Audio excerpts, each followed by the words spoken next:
Right, good morning, everyone. How are you guys? All good? Um, just give me a moment.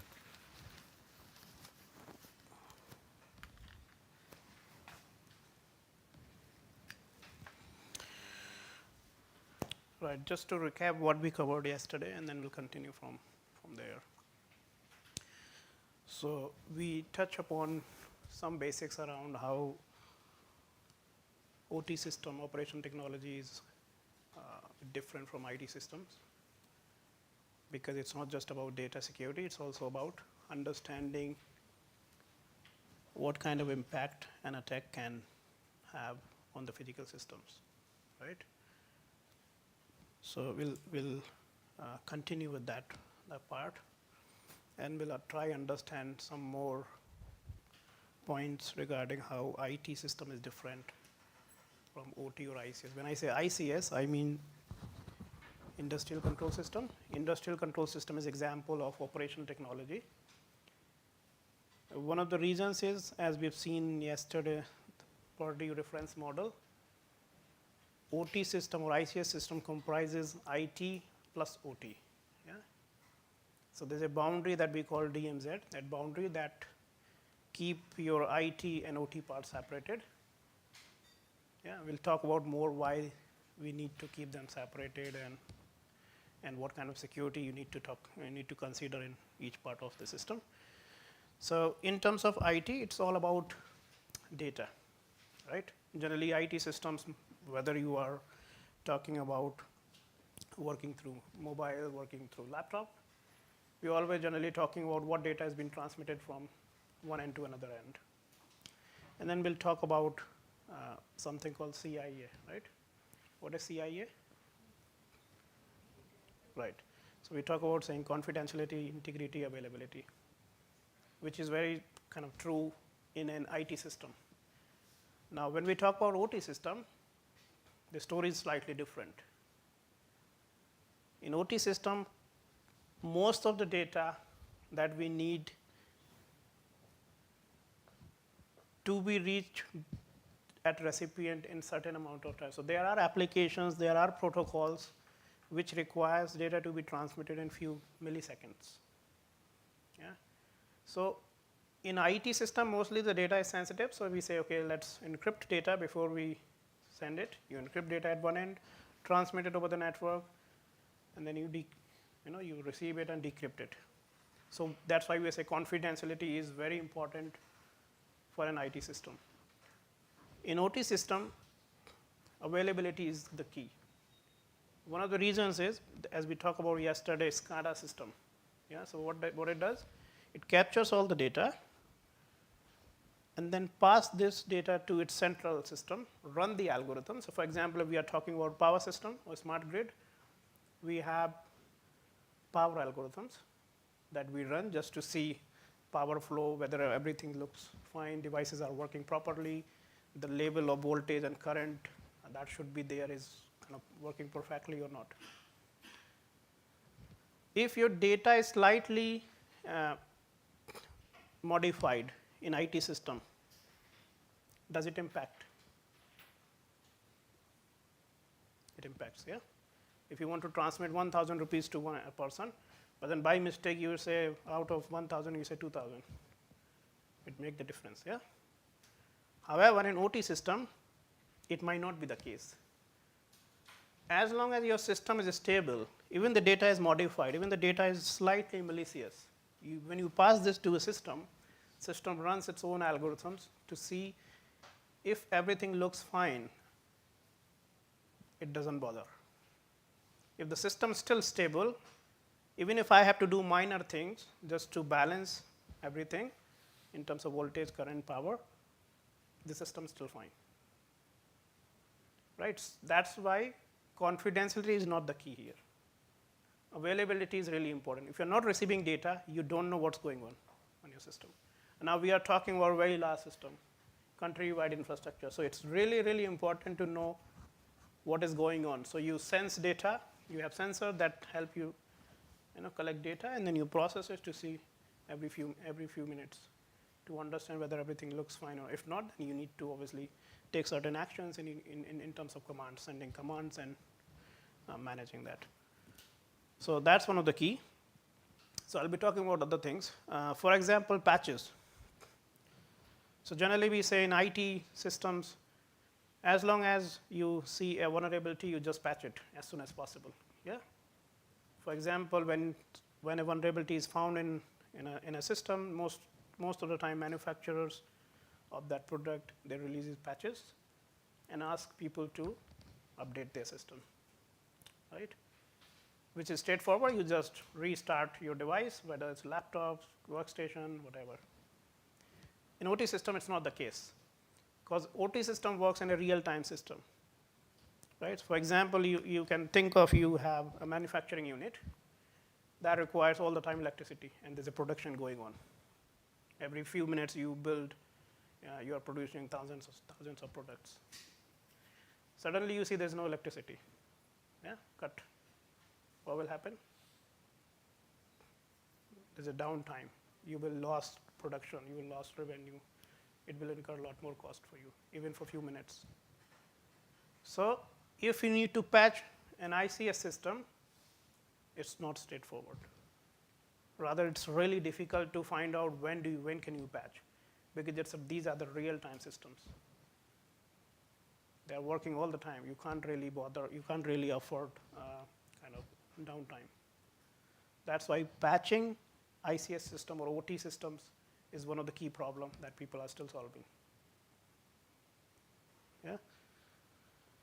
Antivirus. There are a number of antivirus for IT systems. For OT system, possibly there's no kind of customized antivirus for OT system, but people are still using IT systems. Antivirus that are built for the IT system, but then in some way they are working as long as you think about the IT part of the ICS system. But then for OT system, we need to build more customized antiviruses. Antivirus means intrusion detection system, basically. And these systems should be more context specific, depending on what scenario we are talking about, what kind of protocol, what kind of devices we have in place. System administration. Okay, in IT system, as we know, there's a system admin having root access, and then for the users, depending on your need, you get those kind of access, right? For example, as a student, you have certain access, but certain restrictions. Faculty members might have better access than you, and so on and so forth, right? In OT system, again, that's another issue is, as I said yesterday as well, most of the devices, so these are the legacy systems. Most of the devices comes with default passwords or no passwords, right? So if you have hundreds of devices from one manufacturer of same kind, they will all have the same password. Anyone who knows the password can access all those devices. So you can't really have control over the way you can control IT system, yeah, in terms of access. We talk about the availability. In terms of protocols, generally all the IT systems are based on TCP/IP protocols. What is TCP/IP?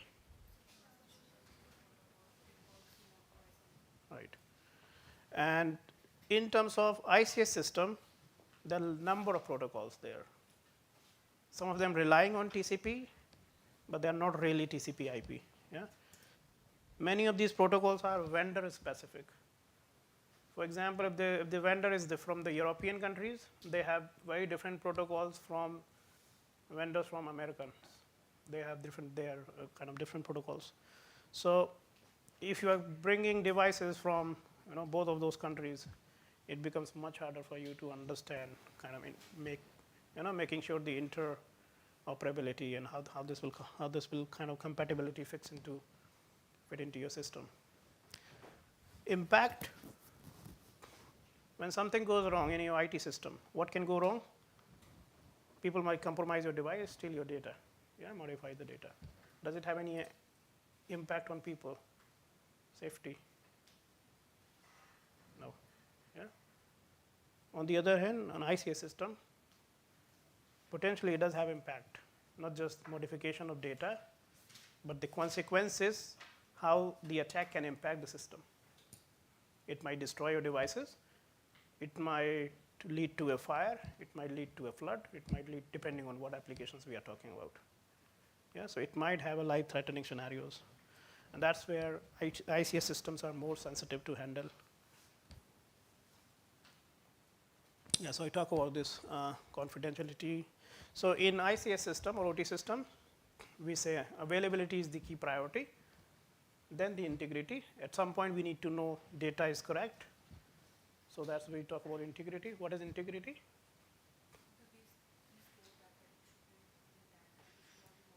Right. So when we send any data over the network, we want to ensure the data is received correctly without any modification, any alterations. Yeah. And lastly comes with confidentiality. There are very few instances where we need confidential information. Otherwise, availability is the key. We want to make sure we receive data every few minutes, every few hours, so that we can understand what's going on. Yeah. All the ICS system have something called safety instrumented system. So it says when something goes wrong, we have a module that will enforce system to do something, right? For example, when the voltage goes up at your home, what happens? MCB trips down. Yeah? It will automatically cut down so that it doesn't harm your appliances at home. So all the ICS system have these kind of safety system in place. In the worst case, it can save you. It will cut down all the connections. In IT system, there's nothing like that. Yeah. Segmentations, network segmentation. In IT system, as we talked about yesterday, we intentionally create networks, multiple networks for an enterprise, so that we can segregate them, we can isolate them as per our need. If one of the part of the network is compromised, you can still kind of keep safe the other part of the network. In ICS system, also segmentation there, and we talk about this. If you remember Purdy reference model yesterday. Yeah. So Purdy reference model having 3 labels, 0, 1, 2 from OT side. Then we have DMZ, demilitarized zone. That is kind of interface between OT and IT. And then we have an IT system where we have two levels of IT system. In terms of protocols, IT system, I think you know all these protocols, HTTP, yeah, TCP/IP, FTP. What is FTP? File transfer protocol. UDP, user data. Okay. SMTP, simple. All right, so you know all this. On the other hand, on operation technology, we have something called Modbus, Field Bus, DNP3, and BACnet. So these are more kind of popular protocols depending on what regions we live in. Most of the IT operations are stochastic or probability based. However, operation technology more are deterministic. We need data to determine what's going on, and then based on that we make certain decisions. Patching, IT system easy to patch. As I said, it doesn't really affect downtime, especially out of the working hours. You can always maintain your system. You can restart whatever you like. But an OT system, you can't do this because they are working all the time. Application, IT system mostly time sharing, OT system real-time systems. Skilled personnel available for IT system. People used to work IT systems, it's kind of a very old system. OT system, sector specific people are skilled. For example, if you say power system, there are a lot of power engineers, electrical engineers. However, people who understand cyber security in electrical systems are not many. Yeah? People who understand security in healthcare, security in transportations, not many. Because we were not taught these things. However, the way we are heading, we need to consider security of those systems because these systems are, as I said, critical in nature. Security focus for IT system is the confidentiality, in OT system availability, as we talk about. Authentication methods, For IT system, there are multiple authentication methods, right? You can do, there's a password-based authentication, yeah, where you can insert user ID and password. Might be, you may have a phrase rather than password. Sometimes people say insert a phrase. So it's easy for you to remember, but also difficult someone to crack it, but it's kind of really long. What else? It could be image-based authentication. As I said yesterday, you can, when you register, you can have a sequence of images. You read, you learn that pattern. Every time when you log in, you select those images in that sequence too. What else? Biometrics. So you have fingerprints, facial recognition, yeah, and many others. Then you also have writing patterns, yeah. So the way you write, the way you type things, the way you hold your device. So those kind of methods also really popular. In OT system, there's kind of no authentication really. There are only few authentication as long as connecting to VPN, connecting to devices, but then accessing those devices, I said they all have default passwords. So as long as you are part of the system, it's very difficult to detect, who's the person accessing device X. It's very difficult. Life cycle, generally IT system technology changes very rapidly. Every other day you come to see, oh, there's a new language, there's a new technology. Yeah, people talking about Gen AI, then a DeepSeek, and every morning you got to see new things. On the other hand, OT technologies, old systems, proprietary systems, legacy systems, they are there. So they generally, their life is around 20 years for devices and systems. And their communication mostly machine-centric. They were not built for TCP/IP, rather they were built so that machine can talk to each other, can send data, within those systems without having the need of internet. So that's one of the reasons you see for IT system, mostly all the other devices connected to the internet all the time mostly. But in OT system, we don't have really internet. So if we recall yesterday, possibly I'll also talk about a substation and control center scenario where you see that devices are deployed as substations, right? We are sitting at control center. Now there's a communication from control center to the substation. But then at substation, there's only one or two devices which are connected to here. And sometimes we use dedicated lines rather than wireless connections. So it's very hard to crack them. But then at substation, we have RTU that transmit all the data from substation to the control center. At substation, then there are other devices, and we have sensor that can sense the data. Those devices are not connected to internet. Yeah. So let's say you have 100 of devices. They can all sending their data to one device, and this one device is only connected to the internet. In the worst case, you can just attack this device. You can't attack part of the network, right? So in that sense, OT technology doesn't use much internet. It doesn't require much internet. Just the roughly overview. So you got network technology in terms of field bus, industrial Ethernet, wireless. What is Ethernet?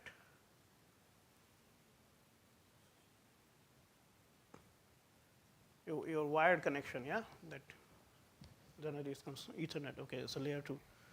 Then you got wireless technology where you can connect your devices remotely, like without wired. And then you got field bus op. So field bus mostly in OT parts, we got something called Modbus RTU. So these are the protocols. We are not going to detail, just to give some names so that you're familiar with. Modbus RTU, then we got DeviceNet, then we got BACnet, which is Building Automation Control Network, then we got DNP3 distributed network. So DNP3 is more popular in America. So in US they use DNP3, but in European countries we use Modbus protocols. Yeah. So that's why they need to customize. So if they are manufacturing in Europe, devices will come with Modbus protocols. If they're manufacturing in the US, they come with DNP3 protocols. Industrial Ethernet, for example, Modbus TCP version is for Ethernet connections. And then you got Profinet, EtherCAT, and others. Similarly, wireless technologies, Zigbee, again, depending on the range that you need. Zigbee, Bluetooth, LoRaWAN, they all IoT technology, yeah, for IoT devices. 6LoWPAN, and so on. So there are a number of technologies there, number of protocols there. depending on which part of the world you are living in, what is the requirement, how much range you need in order to transmit data from one end to another end. Yeah? And based on that, we decide on technology and so on. You know topology, what is ring, bus, star, mesh, yeah? Okay. Now, one of the things that we generally understand and we derive is try to understand what are the possibility of attack and how can we categorize attacks in a broad, so that we can build a broad understanding that what could be the potential nature of the attack, what they can exploit, in what way they can attack our system. So generally people, researchers have come up with something called attack taxonomy.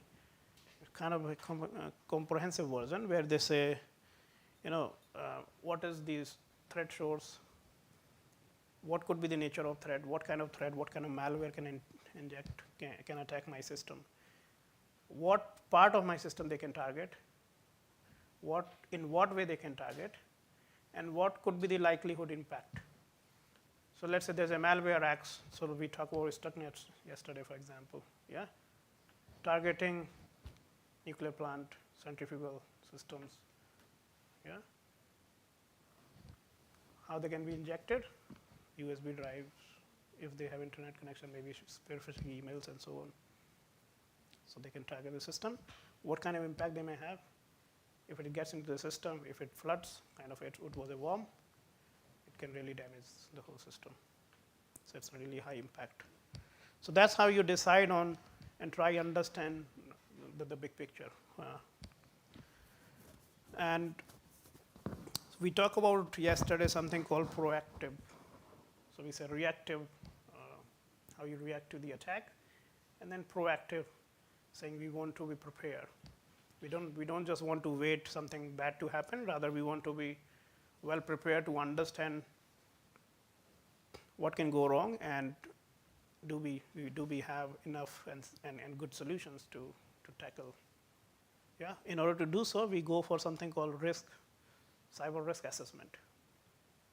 So we do risk assessment just to understand what type of attack can harm the infrastructure and what their probability look like. And in worst case, something like this happens, how they will impact. So you try quantifying things, yeah, so that we can get a sense whether this kind of attack is a low risk, it's a high risk, it's really emergency or critical risk, right?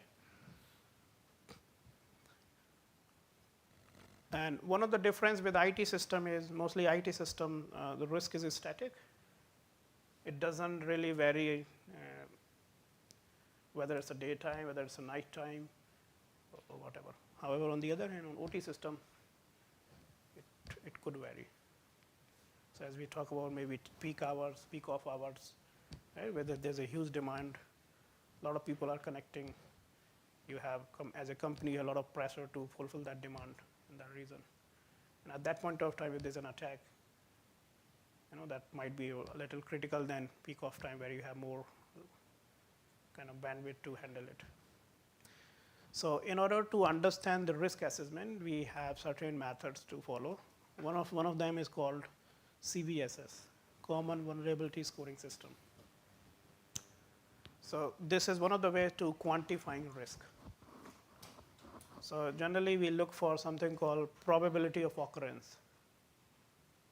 Right? So let's say I'm talking about attack X.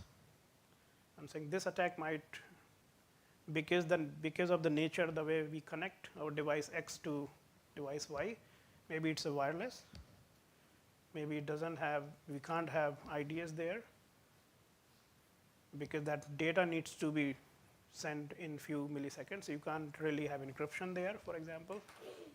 Yeah. So you can identify then part of the reason. This region is really secure. I can apply encryption. I can apply other security control because there's no latency requirement, strict latency requirement. Yeah. On the other hand, I might have a system where we need to send data really fast. We can't apply encryption. We can't really looking into the other things. That might be critical when someone target it. One, these systems are really fast. Second, the data need to be sent in few milliseconds. What if you attack those devices as a DOS attack and disable those devices so these devices don't send any data? So building your understanding, and then there's a kind of a scoring system which says what is the likelihood of this attack. So you can rate out of 5, out of 10. So let's say out of 10, I'm saying probability is really high, number 8. Yeah? What kind of impact it can have? Assuming something like this happens, how it will impact your system. So you also rate it out of 5, out of 10. So that's how you come to a conclusion finally. That's likelihood multiplied by impact, and this is my final score. And then final score somehow help you understand where you belongs to. So if the score is 0, no risk. If the score is, for example, 0.1 to 3.9, it's a low risk. 4 to 6.9, medium risk. 7 to 8.9, high risk. And 9 to 10 is a critical. So for different scenarios within your system, you do this kind of analysis, and then come to a point where you see all the risk scores for the scenario you think, possible scenarios. And these scenarios will help you to understand which of the attacks could be more critical to your enterprise, to your company. And we need to make sure we need to have more focus on critical and high risk. Because for low risk, we believe that we already have some kind of solution that can help us in worst case. Medium is maybe we need little more effort, but then high and critical, we might not have any solutions or enough solutions to handle it. And then you start thinking what kind of solution we need in order to defeat this kind of attack, in these scenarios. So generally, CBSS is used in IT systems. And then people start criticizing, saying how this fits into OT system, because OT systems are much more than just the IT systems. Then researchers come with something called industrial vulnerability scoring system, which they build on the top of CBSS. So they are not two different systems, but extension of CBSS is IVSS. Where you also need to consider environmental factor in terms of industrial, so it's an industrial process environment and impact. So you also need to consider that in which environment, which sector we are talking about, what kind of devices are there, what kind of processes are there, and what are the criticality level of those processes and kind of sequence. So they have something called local accessibility.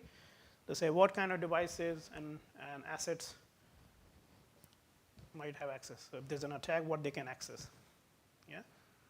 Because as I said, in OT system, there are several devices having default or no passwords. Once you get into the system, you can have access to all range of devices. Network segmentation level. How did you segment your entire IT/OT network? And if there's an attack, which part of the system it will impact? Then they got consequences, saying process visibility consequences, process monitoring consequences, and process control consequences. Something like this happens. Can you control the process? So in one of the tutorials, we will talk about Ukraine attack, where attackers targeted power systems, and the attack was so powerful that no one could control it. So we also need to understand what is the level of controllability we have. If something bad happens to us, can we fix it and take the control back? Let's say there's an attack that can compromise one of the device. Start sending some control to trip down something. Is it possible I could isolate that device? Is it possible I could block those commands? If I can do that, that means I can take control back. So I'll put in place some controls, some security controls, solutions, and I'll take control back. I'll fix that attack. So that is minor, I would say, low risk for me, because I know how to handle those kind of scenarios. On the other hand, if there's a coordinated attack, attacker compromise multiple devices, I might not be able to understand what's going on. And for those kind of scenario, I can't really I'm not really prepared. So if that is the case, then what could be the consequences? In worst case, what attacker can capture? What kind of impact they can they can create over the system or the part of the system? So again, you range it with numbers. And then last, they say industrial impact. How does this impact system production? How does this impact reliability, safety of the system, and then financial losses? Yeah, so you all rate it and then come to the kind of scoring system. So here is a base score, then you go adjust to accessibility score, what as an attacker, what they can access, what part of the system and devices they can access, and then you have impact or criticality level. And then you put all together to get the final score.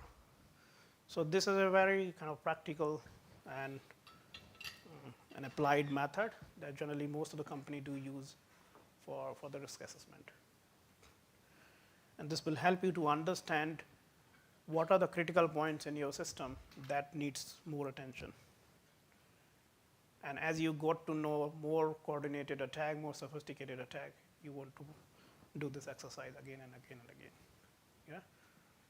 When WannaCry came, people start doing with this WannaCry. What will happen if there's a WannaCry that can, what is WannaCry? Yeah? It's a ransom attack. What does it do?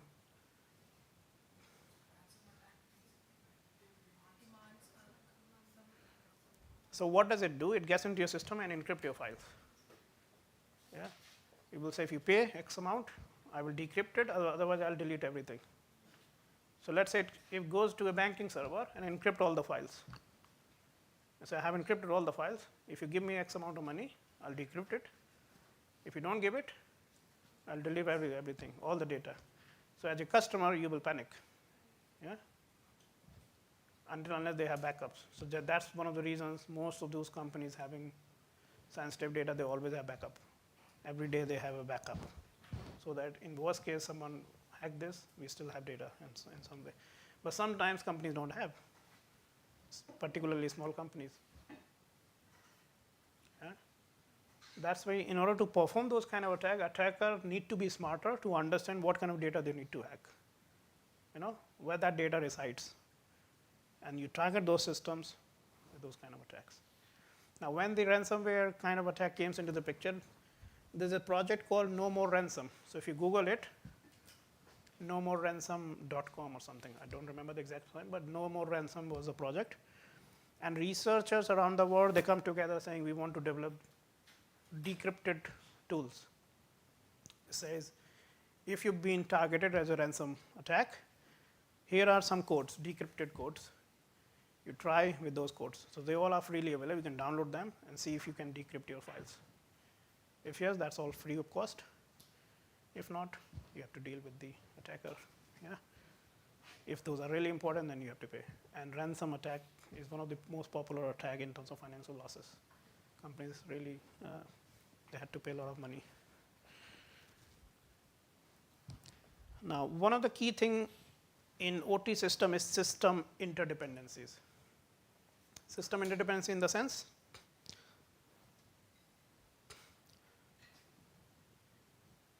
in IT system, generally though there's no kind of direct dependency, we might, so one of the typical scenario of IT system may be financial sector, for example. Yeah?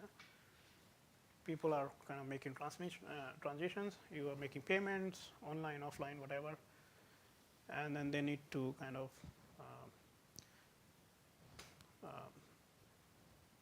deposit or withdrawal amount from the database. Yeah? So that works with something called ACID.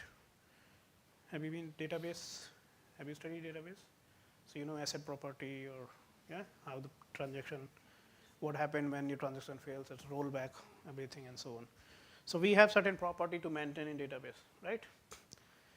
On the other hand, and it doesn't have really direct consequences unless when we talk about a transaction, there's a commit property.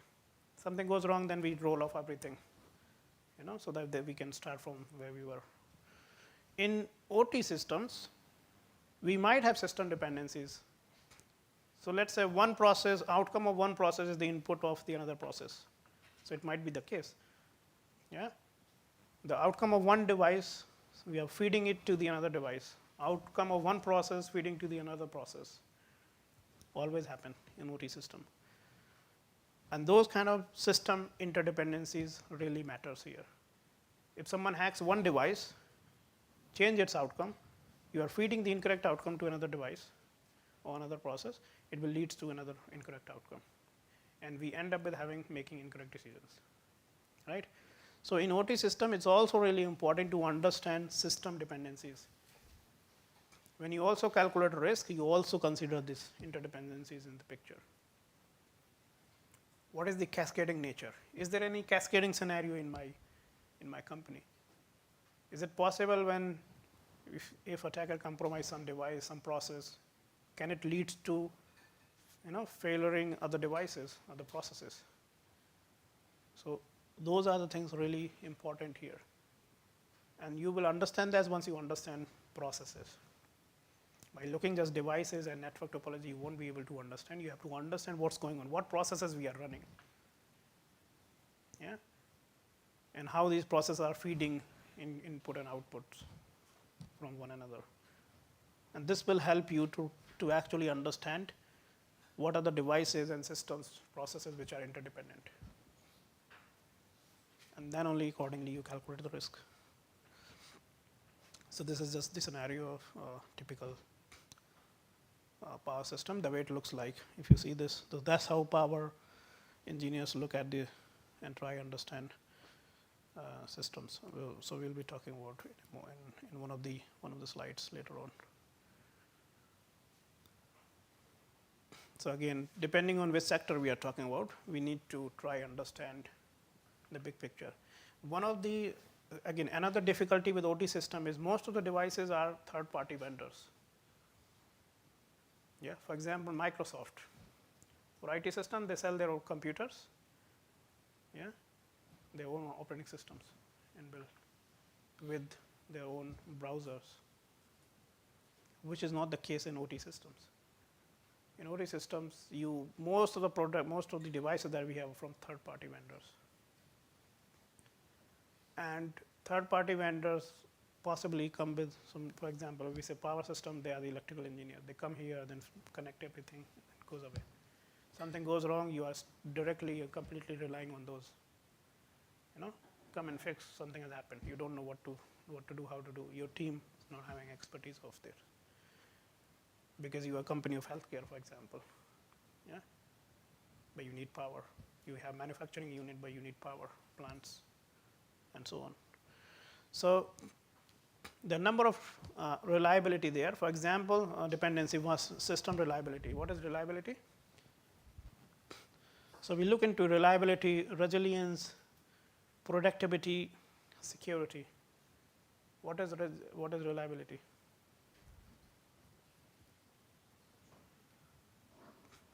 You just want to say how reliable your systems are.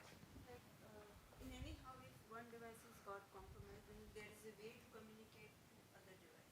We can still communicate in our system with. Yes, that could be one thing. What is resilience? Now, resilience we define in several terms, but general, system resilience, network resilience, cyber resilience, there are different terms around resilience. Robust to attacks, yeah, maybe.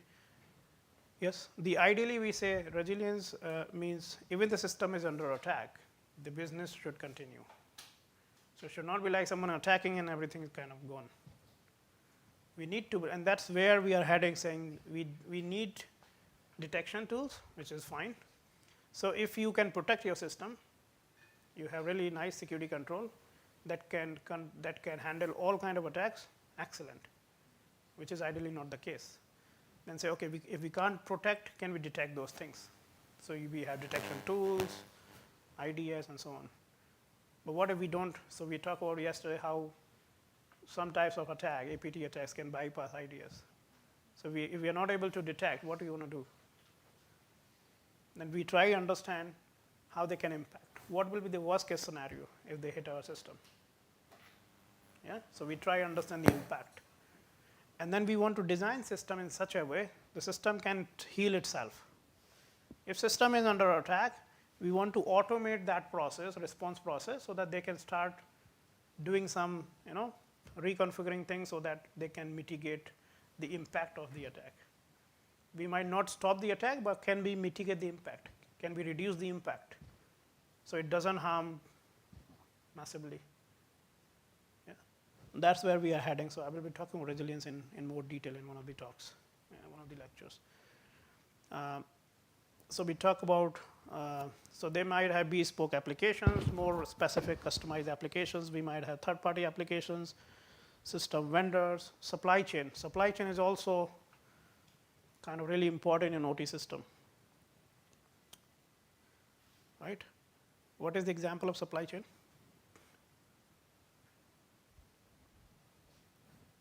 Very simplistic example, how you get the food. How we get the food? Someone is growing it, cropping it, needs water, needs sun, energy. Then they need to store it somewhere, so they need storage.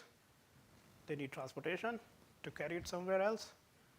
Then there's a financial argument, how you buy and sell product comes to you with some tax, X, Y, Z, and then how we get it. So there are several labels that come across in order to get the product finally. What if there's an issue around water treatment plants? What if they don't get water to their farms? What if there's no transportation? Yeah, there's a delay in transportation. There's a strike going on. Let's say something coming from China or some other countries, and there's a strike going, and that's a lot happened in Western world, especially during COVID, and so they were not allowing to enter vehicles in their countries. There's a shortage of food. What will happen? Price will go up. Yeah, people was going to the supermarket and getting everything that they can have. So the supermarkets were empty, and whatever they had, prices are really high. And you have no choice just to pay because there's only a few things to buy. So if there's something, even the slightly issue in supply chain, there's a huge panic. In a similar way, supply chain is very critical for these kind of critical systems. Yeah, might be the power system is relying on a manufacturing plant, or the other way, might be they're relying on transportation sector, and so on and so forth.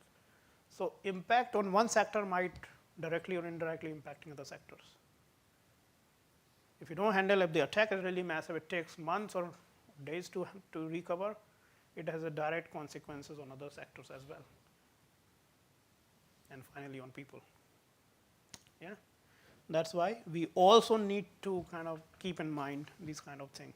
Obviously, it's part of the government strategies and policy. They want to make sure supply chain is really kind of quick and working.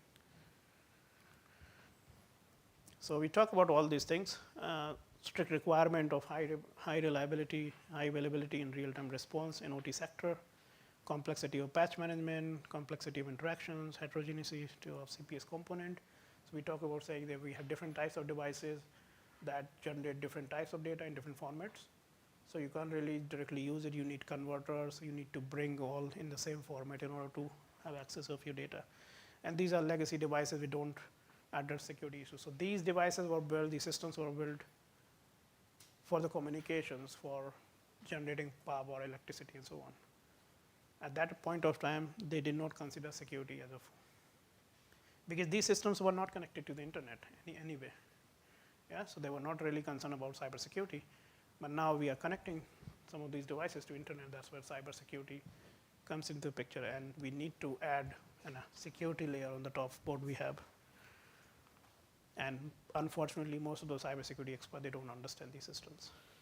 So we need to build our understanding. We need to really understand how can we help those companies in order to have better security posture and awareness. Now, AI and cybersecurity, I talked about yesterday. There was a separate lecture, so I will not go into this. Adversarial attack, we talked about yesterday. Yeah, you want to check what it does?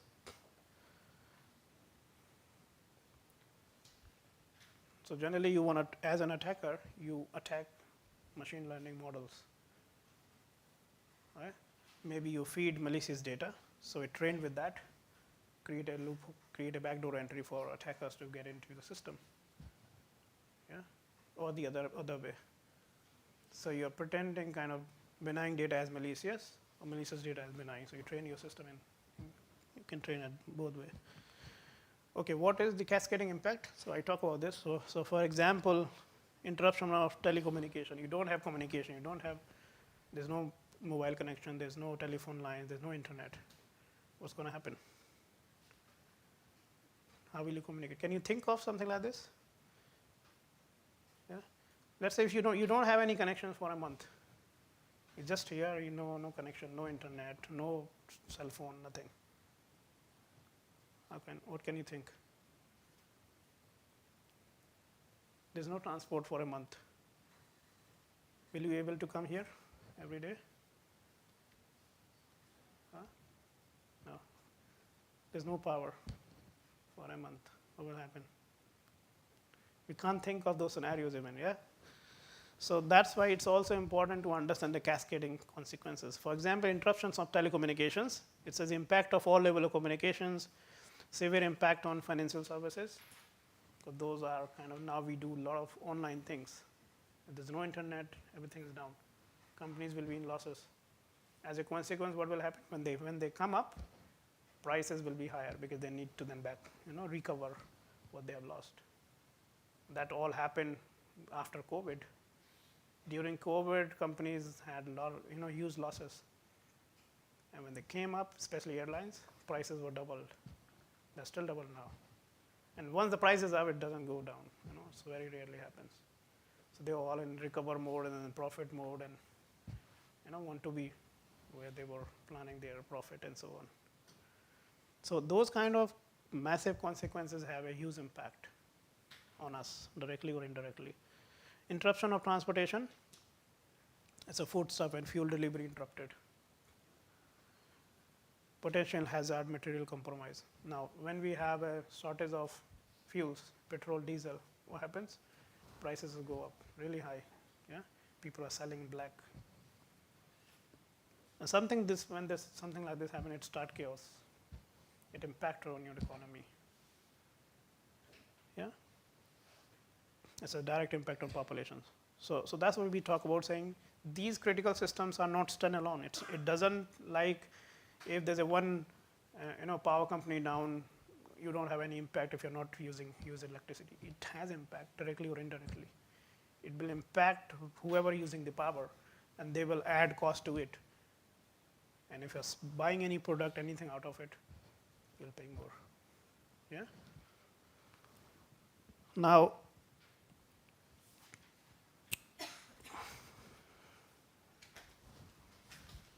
one more point I want to talk about here is threat modeling. Now, threat modeling is a really important way to understand a threat. One of the popular method, so there are a number of methods, I'll just talk about one.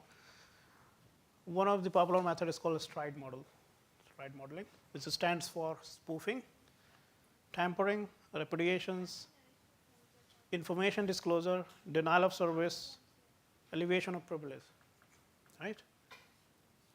What is spoofing?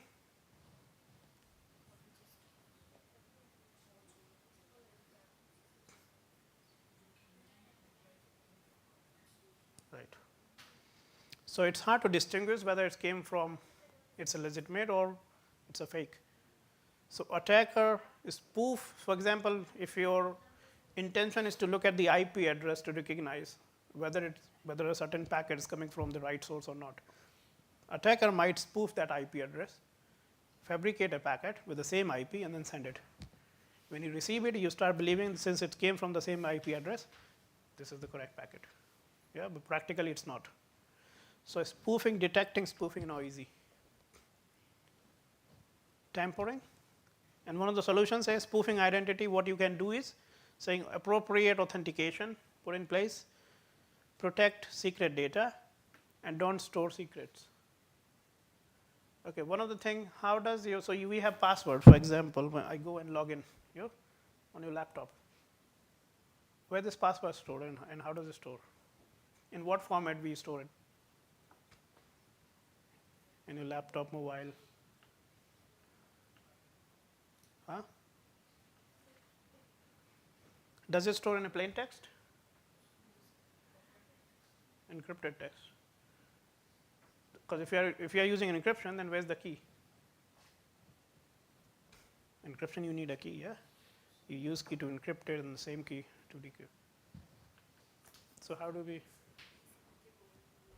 No problem. Yeah. So generally, we store passwords in the form of hash code.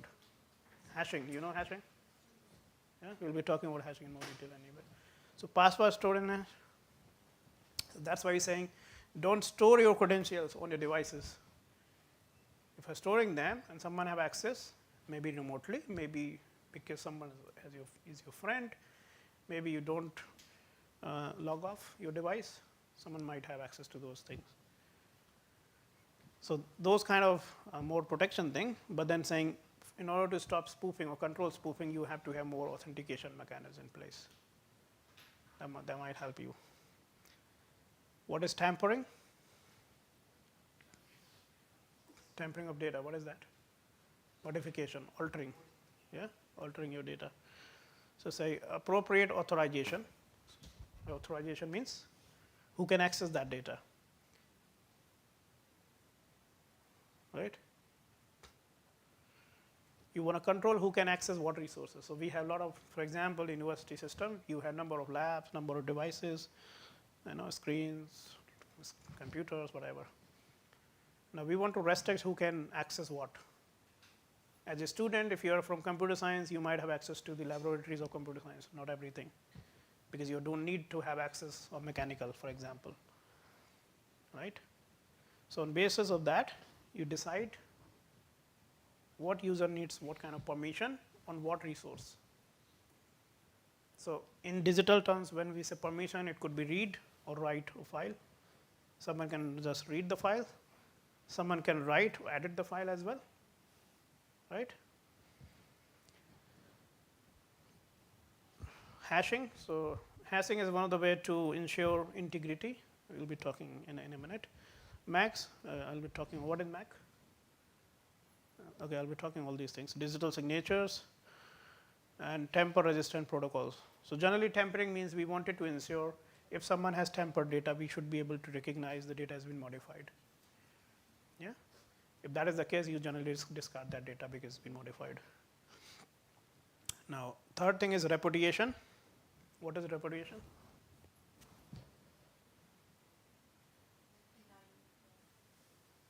Right. So repudiation property simply says if I'm sending, let's say I'm sending a message to person X. If that person has received this message, he should not be able to deny it, he didn't receive. On the other hand, sender should not be able to claim that I did not send it. So there should be some footprints that can ensure that this data was created, this message was created by person X. Yeah, and we ensure this through digital signatures. You can put some timestamps at what time this message was sent. When you receive an email, it always says date and time. Yeah? So it's not the time of the sending the message, but the receiving, what time you received. Information disclosure.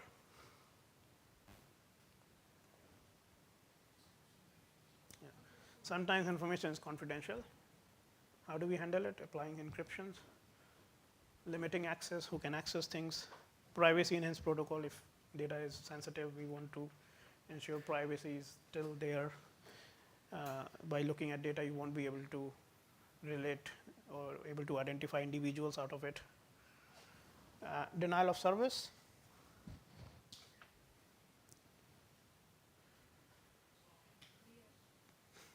Okay, so again, denial of service attack depends generally on what type of DOS we are talking about.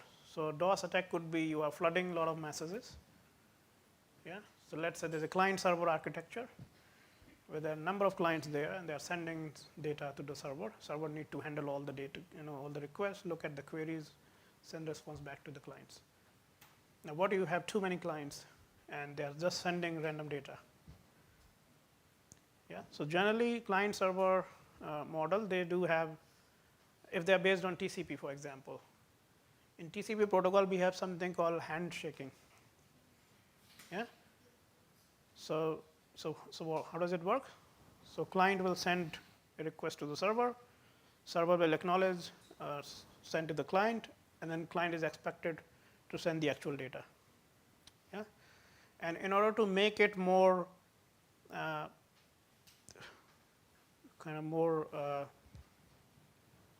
correct in a way, server wants to know that this is the real client, for example. Yeah? One of the way of attack, so understanding of DOS attack is, as a client, what client needs to do? Generate a query and then send it. It might take just 1 minute. But for server, if server is handling 50 clients, 100 clients, 1,000 clients, it will take time. So it's very easy to perform these kind of attacks. There's a one device handling a lot of queries. It will take time for to handle, put a queue where all the requests will add in, and you handle one after another. So what is the protection? And then again, DOS could be different types of attack. If you're talking about flooding application label, DOS might be at as physical label, jamming attack we call it. You jam the device, no bits transmit from here and there. How do you stop DOS attack?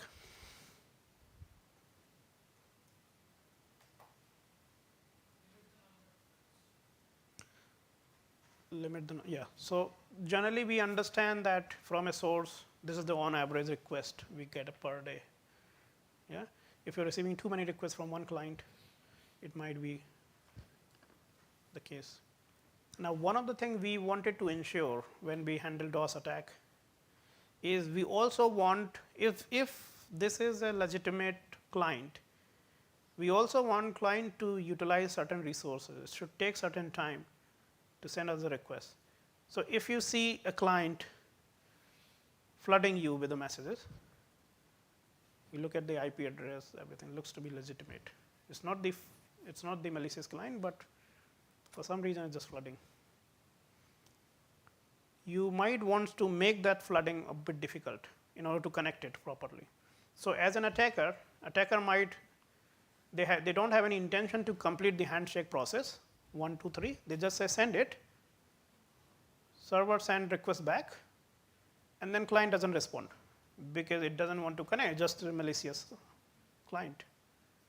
Just keep sending, keep sending, keep sending. What will happen? Servers having a queue, they're having a list of what are the open requests there, because server is still waiting for client to respond to the third communication so that they can complete the handshake. Yeah? So they will always wait for the client.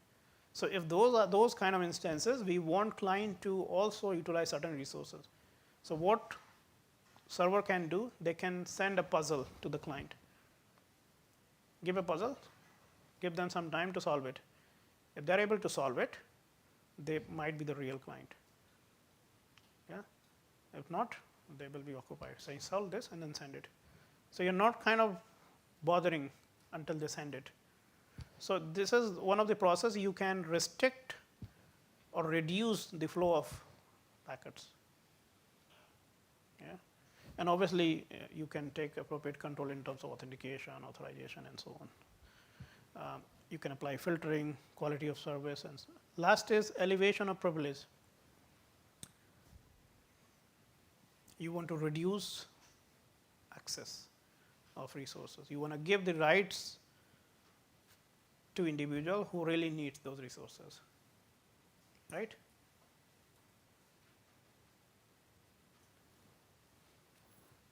Not everybody else. So for example, in this class, who's going to use this screen? Who's going to use other screen? Maybe the people, they need to have access. Not everybody in the class, in this class, for example. Yeah. So that's how you need to follow the principle of least privilege. You want to reduce access to the resources, and whoever needs to have access, they should be having access, not anybody else. If they need it, they can request it. So sometimes we give this permissions for temporary purpose. Somebody needs this for 1 day because there's an event going on. So you give them access for a day and then take it back. Sometimes ex-employees, they still have access to many things. and they can misuse it once they go out of it. So we also need to ensure once they exit from an organization, they don't have any permissions, they don't have any access. Yeah. Okay, so let's have a break. Let's have a 10-minute break.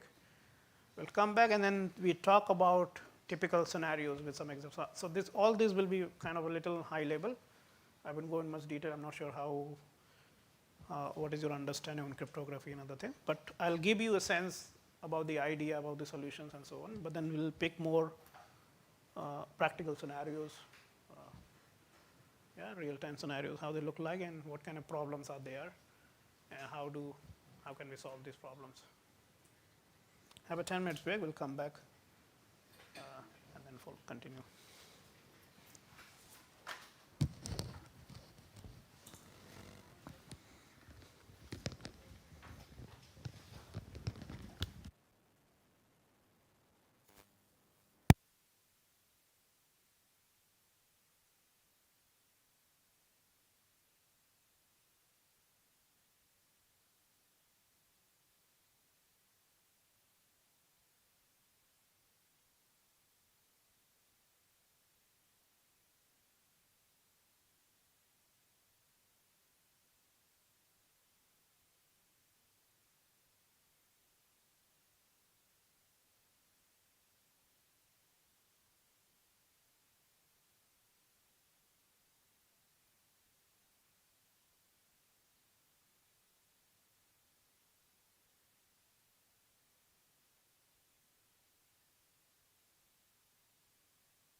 now let's talk about some of the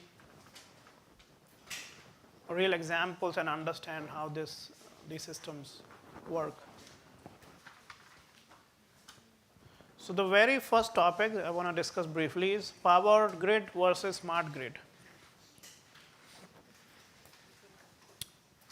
So again, it is used to be called power grid. Yeah? Many people still say it power grid. There are countries where we have only one grid. There are countries where we have multiple grids. If country is big enough, they might have multiple grids. Earlier, these grids were separated from one another. So we have a one grid that is fulfilling the demand in one region. We got another grid in that region, and so on. Now we have interconnected all grids. So that if that grid is not enough, doesn't have enough supply to fulfill the demand in this region, we can pass the energy from the another region to fulfill that demand. That's why we have all the interconnected grid. Yeah. Smart grid, since as I said, we are developing smarter grid, we are deploying number of devices which are smart in nature. They can handle data at large, they can process data, they can compute by itself, they can make certain decisions, and so on. So we start calling it smart grid. Yeah. One nation, one grid. So that's what I'm saying now. All the grids have been interconnected, so that if there's an attack in one part of the region, one part of the country, you can fulfill that demand from other grids. Yeah.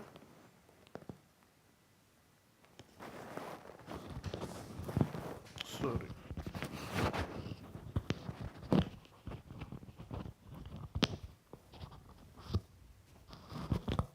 Okay. Centralized versus distributed grid. So what does it mean? Centralized grid, there's a one grid that is covering the entire region, yeah, giving supply everywhere. Now we have a concept of distributed grid. Why? What are the drawbacks of a centralized system?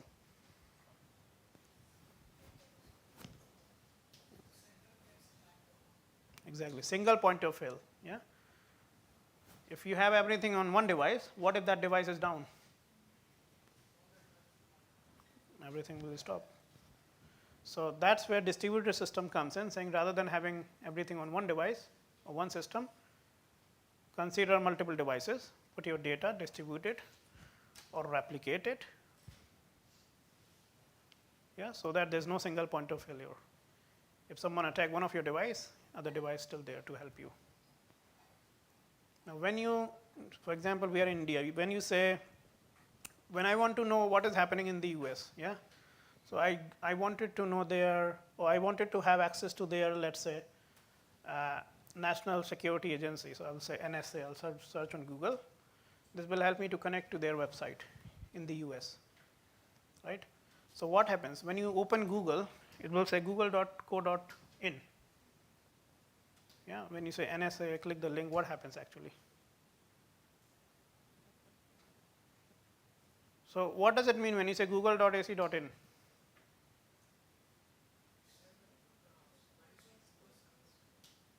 Yeah. So Google has their servers in every other country almost. When we write any query on Google, your request is being sent to the server, Google server, which is in India. Yeah. Now the server looks at query. Query is trying to retrieve a web page from the US. So it cannot find from its database. It can't handle it. Then it will connect to the server from the server in India connects to the server in the US and saying there's a query, you have to answer it. Yeah, and that page is fetched from the server in the US to the server in India and then forwarded to you. So that's how you are able to see these things. So that's where the distributed system actually works. You don't, because if you're putting everything on one place, it might be slow. A lot of queries, your system might slow. On the other hand, if there's an attack, everything will be down. If someone is attacking on Indian server, for example, Google server, by the way, their servers or capacity is really huge. Even if you're flooding them, if you open thousands of tabs on Google, search whatever you like, still safe. They're still safe. But in worst case, let's say if someone attack a server in India, they can still fulfill from other server. They have multiple servers. And depending on the scenarios, they might also keep some redundant data. If you want to know, let's say, about the Google, so they might have some data sitting at every server, which is redundant data, but then they just want it to reduce congestion. So if you are requesting the same data from India, you can get from Indian server. Somebody in China, they can get in, and so on and so forth. But if you're looking for more specific query, then they will connect within their infrastructure, server to server, and then give you that. Then physical attack versus cyber attack, we already talked about. Earlier, we used to have physical attacks where people were talking about tolerance, if there are fault, if there are physical issues, disruptions, how you handle this. But now we are trying to understand how cyber attack can influence the smart grid practically. What kind of attack we should consider as a critical attack that can really create a blackout, and so on. So we talked about this yesterday. I'll talk a little bit more. So this is the power generation. So as I said, there are different ways how can you generate power. So earlier we used to have either oil, coal, petroleum, other things. Now we are talking about more on renewable energy sources like wind turbine or solar panels and so on. So you got power generation through power transformer. You get power transmission. So these big towers, we talk about this, and this power reaches to the substations. Substation, you got other devices, for example, transformers to step down it, and then the appropriate level of the voltage depending on which country you are living in. It reaches to your home and buildings and businesses. Now the question, and now we are also having, for example, electric vehicles, scooters, cars, and so on. And all the countries, like all the big countries at least, are planning to have electric-based systems in the next 20 years or so. For example, the UK, they have, I guess, 2040 or something deadline by which they say we will stop all the petrol diesel engine. So there won't be any new petrol diesel device, car or vehicle in the market. So new device will all be electric. Why? Carbon emission is one of the reasons, yeah. And also the cost. We'll talk about cost later on. So let's say you got electric vehicle as well. So you can charge it at your home. You have a connector where you can charge it.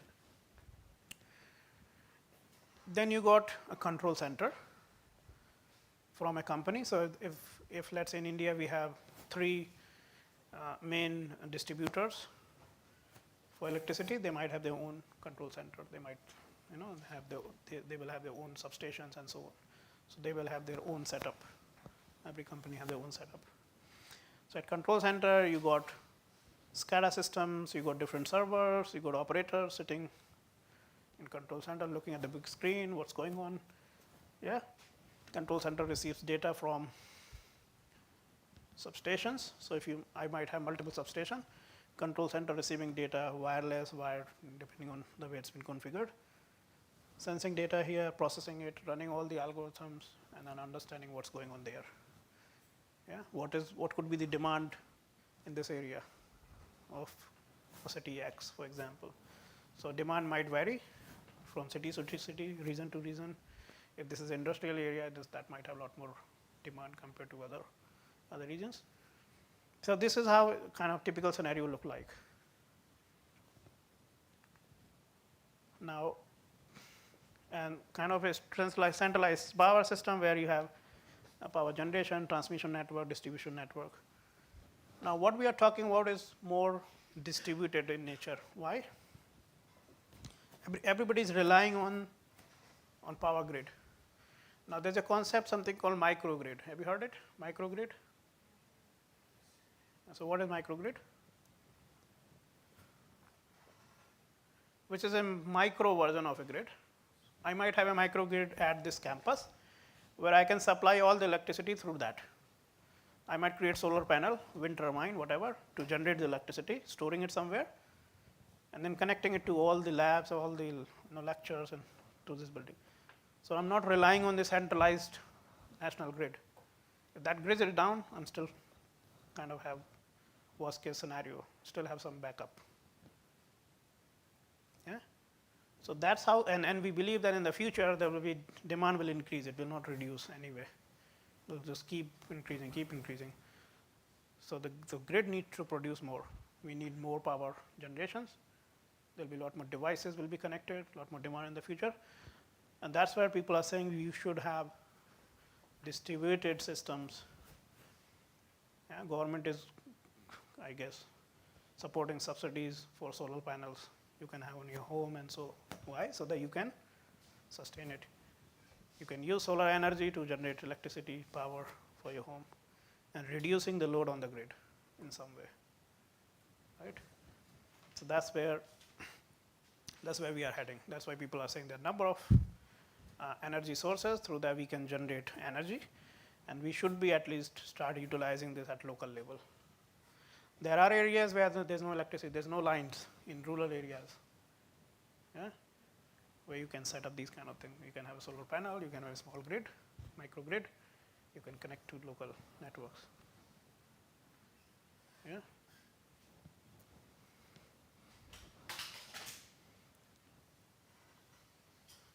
The way it looks for defense area, for example, remote areas where there's no electricity, there's no line, these kind of setup can help them. If they're living in a place where there's, wind speed is too high, they can have wind turbine or so. Through that they can generate power, store it at local level and use it. Now let's talk about some cyber aspect of it. So if you look at the previous attack that have been targeted power grid. So one of the examples is UK power grid, reportedly at risk from rogue nation state and opportunistic hackers. Another scenario says energy firms point to hacker after Kyiv power outage. Now everybody knows about Kyiv because of the invasion. It's in Ukraine, yeah, Kyiv. But if you look at the previous attacks, what attacker did is, as I said, a company might have a number of substations. And generally when they attack a system, they target a remote substation. They will attack very remote station. And generally in remote station, there's only 1 or 2 people there. So there's a small kind of room or cabin where they'll sit. There's a HMI interface, human machine interface, that they can look and set up, send some commands. But on field, there's a huge field, the number of devices deployed, power system, transformers, everything else. And in Europe, mostly in winters, temperature goes really down. In some countries, it's minus 20 even, and so on. And remote part, it's even lower. So if you look at the previous attack, what they did, they intentionally targeted remote substations where there's no manpower or little manpower is available, mostly at night, on days where temperature is really low. Yeah. And one of the reasons is remote substation, possibly they don't have much connectivity in terms of communications, or at night there might be nobody there. Generally, only few people work there, and at night, generally they come out because they know in the remote areas there's no huge or high spike of demand. In city, it might happen. Yeah, but in remote area, they can predict what kind of demand will be there for day and night, and it's not huge. So there's nobody there at night mostly to control things. So attacker targeted those places so that control center doesn't know what's happening. They can just disable devices, not receiving anything. And by the time you got to know, because since they are so remote and there's no people, by the time people will reach there, attacker can perform the attack. Yeah.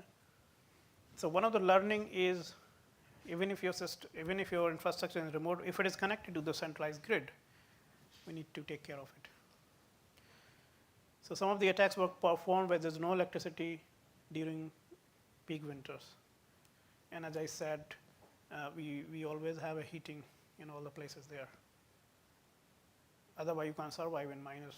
You won't be able to do anything. Yeah, there are people who work outside. It's impossible for them to work.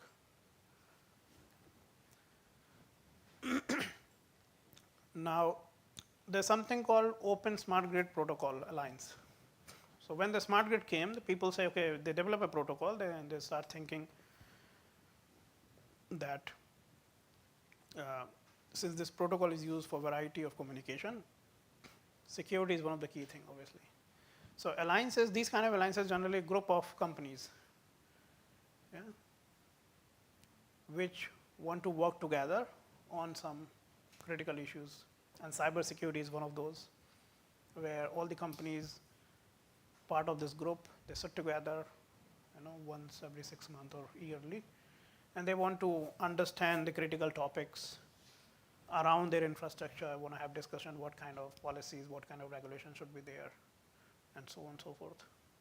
So they run a survey in 2021 where they say, regarding smart grid security, which of these issues are top concerns? So they run a survey asking their exposure to ransom, tampering of data or systems, theft of customer information, outrage caused by cyber attacks. Now, again, you can see this is kind of different from sector to sector. If it is a financial sector, maybe ransom would be the priority. But here, compromising your data may not affect much. Yeah. What can change it? Outrage. What if there's a blackout? Someone perform an attack, down your system. So companies cannot afford those. It comes to their reputation. Yeah. If a big company is in compromise, if you say there's a data breach at Microsoft, how do you feel? So you see, Microsoft is not safe.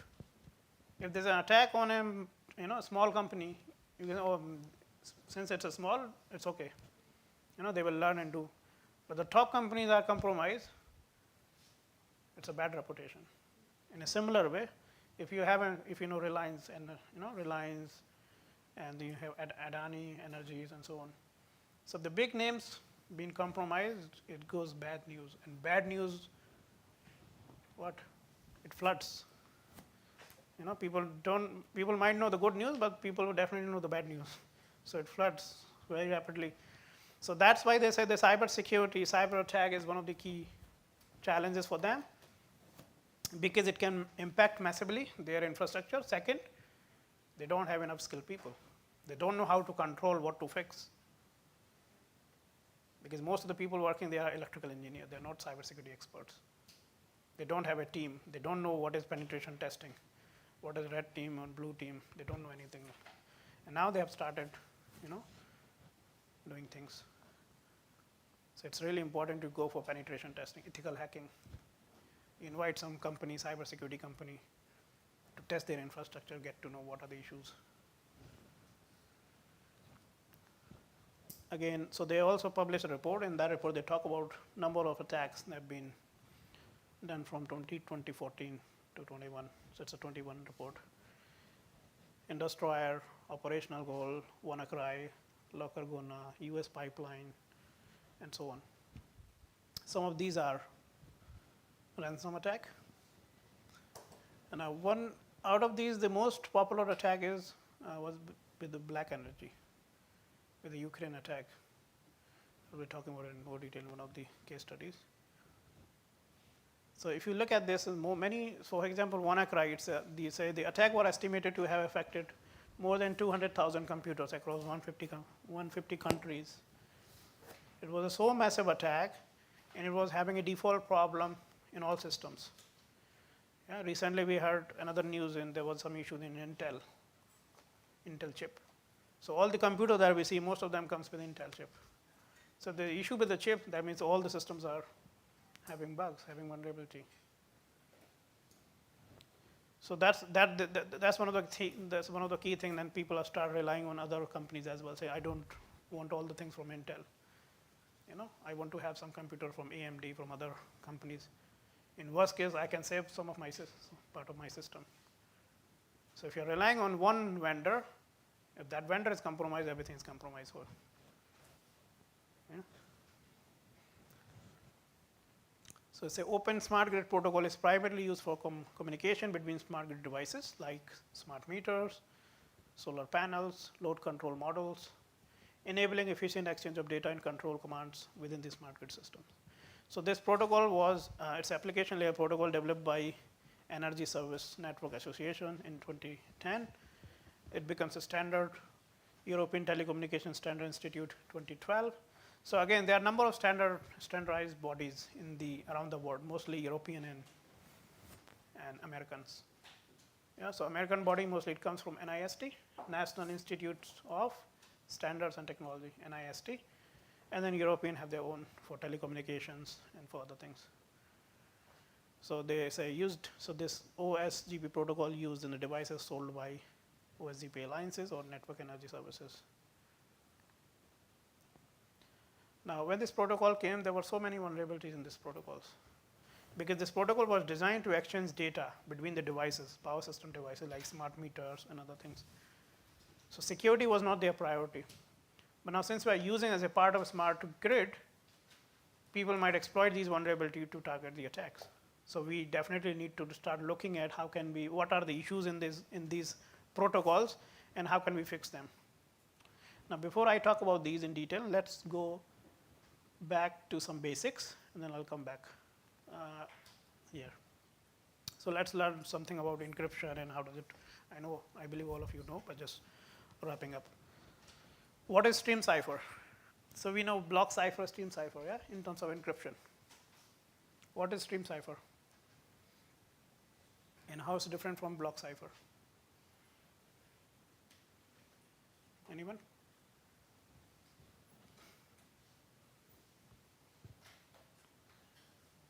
Stream cipher, that is streams of bits. Yeah. So the way it works, you have sender and recipient. We know for encryption we need to know a key. You have a text, we call it plain text. You have a key. You apply an algorithm with the key to encrypt data, send it over the network. You apply same key, another key, depending on what we are using, the algorithm to decrypt it. So you have encryption algorithm, you have decryption algorithm, and you're using a key. So in this process, we have a key which is generated by a pseudo-random sequence generator. Now, there's another thing to how you generate random numbers.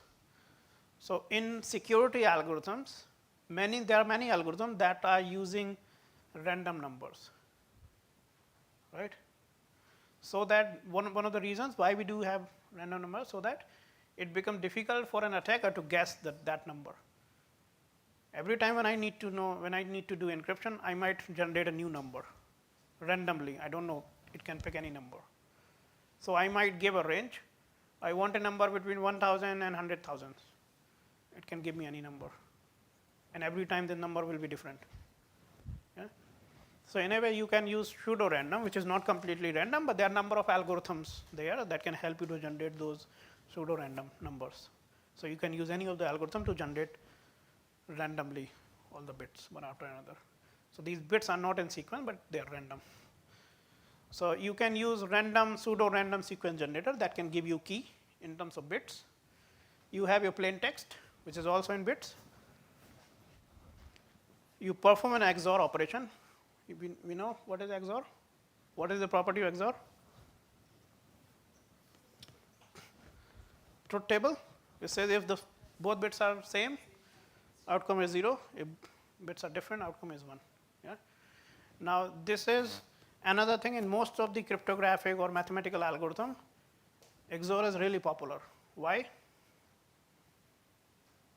Why we are doing XOR, not AND or not any other operation? Why XOR?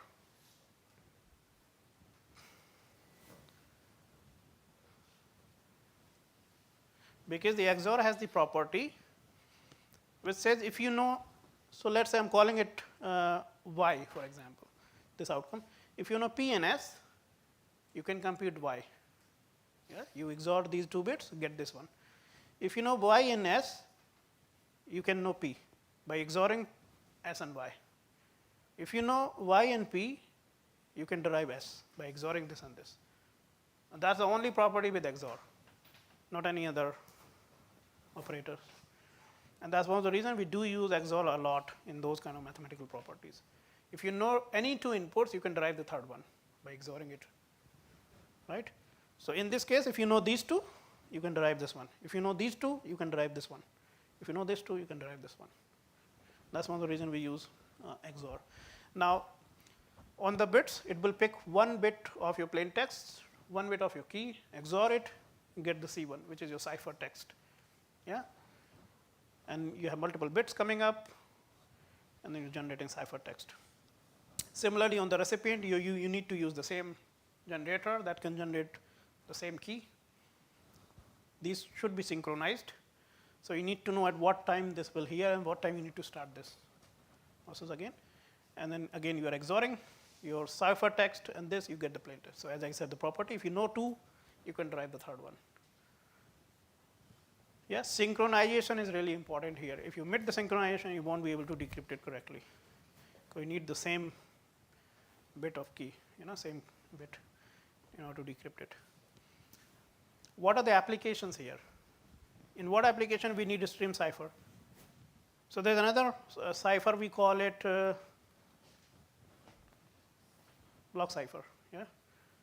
Where rather than encrypting one bit, we encrypt the whole block. Yeah? For example, I can encrypt 64 bits, not just one. I can encrypt 128 bits. I can encrypt 256 bits, and so on. So that's block cipher. Block ciphers are also useful. Stream ciphers are also useful, depending on the applications. Yeah, before we get into this, let's answer some of the questions here. Saying what happens if the block size is too short? I have a message that I want to encrypt, which is of 100 bits. But it says if you are using an algorithm, for example, AES, we know AES, yeah? Advanced Encryption Standard. So there was a data encryption standard and advanced encryption standard. Data encryption standard has been compromised, so we don't use it. AES is considered secure, so we use AES for encrypting data. So in AES, we should have block size of 128 bits. It says you have to have a block of 128 bit, then you can use it. If my message is 100 bit, what's going to happen? Padding. So we use padding. Padding is stream of zeros. So if I message of 100 bit, I will use 28 zeros to make it 128. Right? If block size is too long, I'll break it down. If it is 200, so I will have a one block of 128, and then 200 minus 128 plus padding to make it another 128. Why are most block size multiple of 8? Why we are saying 128, 64, 256? Not saying 200, 150, 78. Why?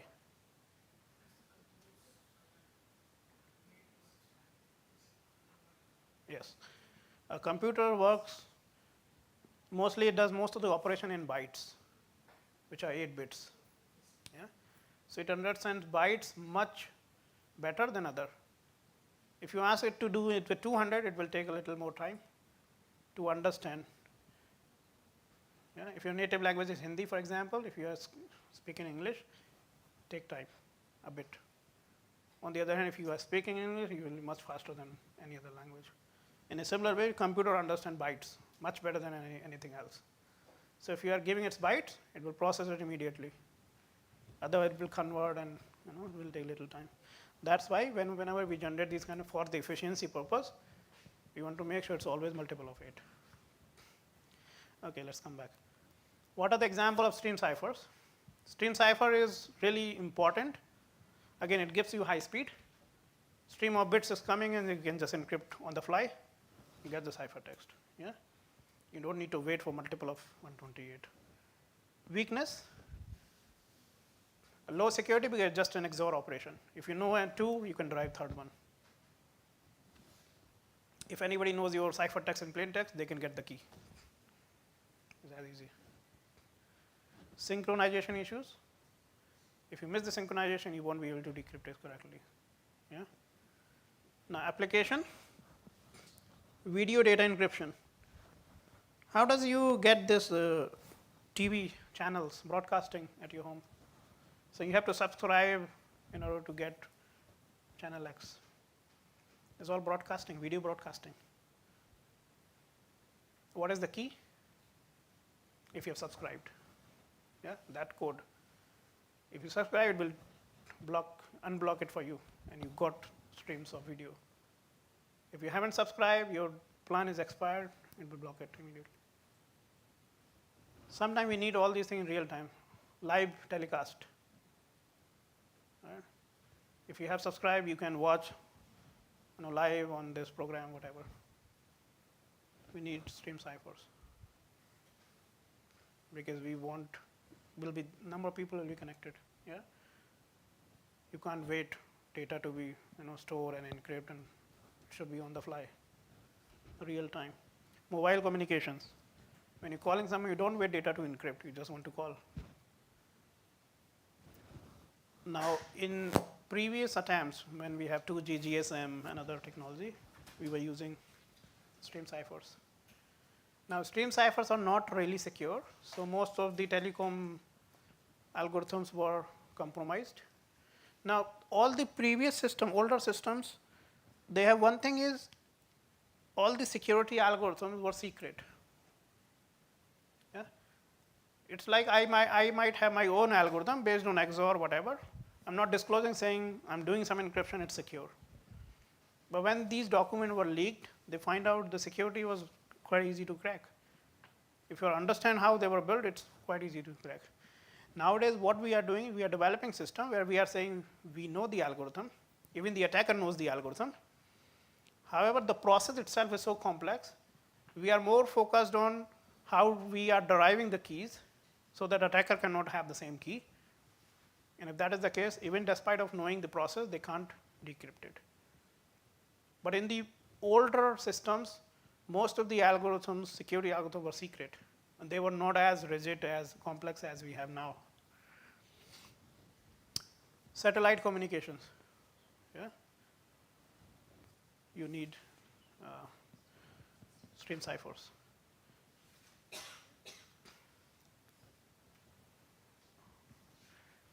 Now, what are the example of block cipher encryption?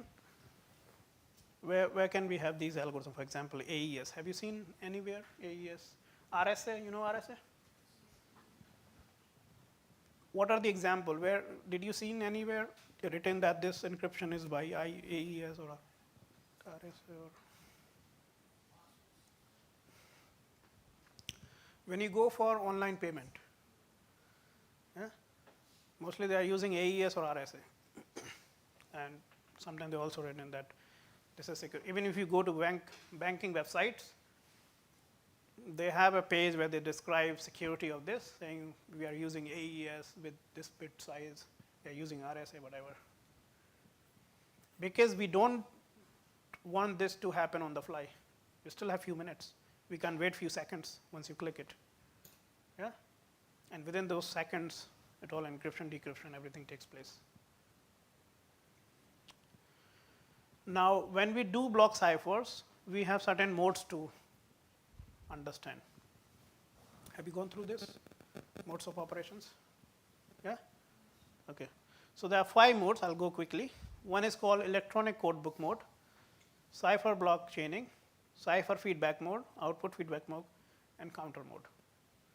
Why we have so many modes? Because we want to send a message. Let's say I want to send a message to my friend, and I want to use, for example, AES. That message is confidential. That's why I want to have encryption over it. I want to encrypt it, send it to my friend can decrypt it. Right? If I'm using AES, AES is a symmetric key algorithm. So generally, if I broadly categorize, we have 2 kind of encryption algorithm. One is called symmetric, where there's a one key, single key, can be used for encryption and decryption. Second is your asymmetric or public key cryptography, where we have 2 keys, every user having a private key and a public key. Yeah? Public keys can be derived, are open to all. Private keys are secret to individuals. Right? So in this case, we are talking about symmetric key algorithm, where The same key can be used for encryption and decryption. Now, one of the difficulty for symmetric key is how you generate or how you kind of making sure that same key is being received by the recipient. Yeah, because recipient needs to use the same key.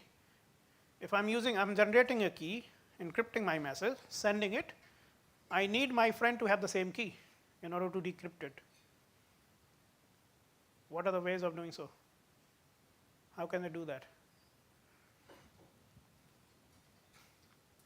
How can I send that key to my friend?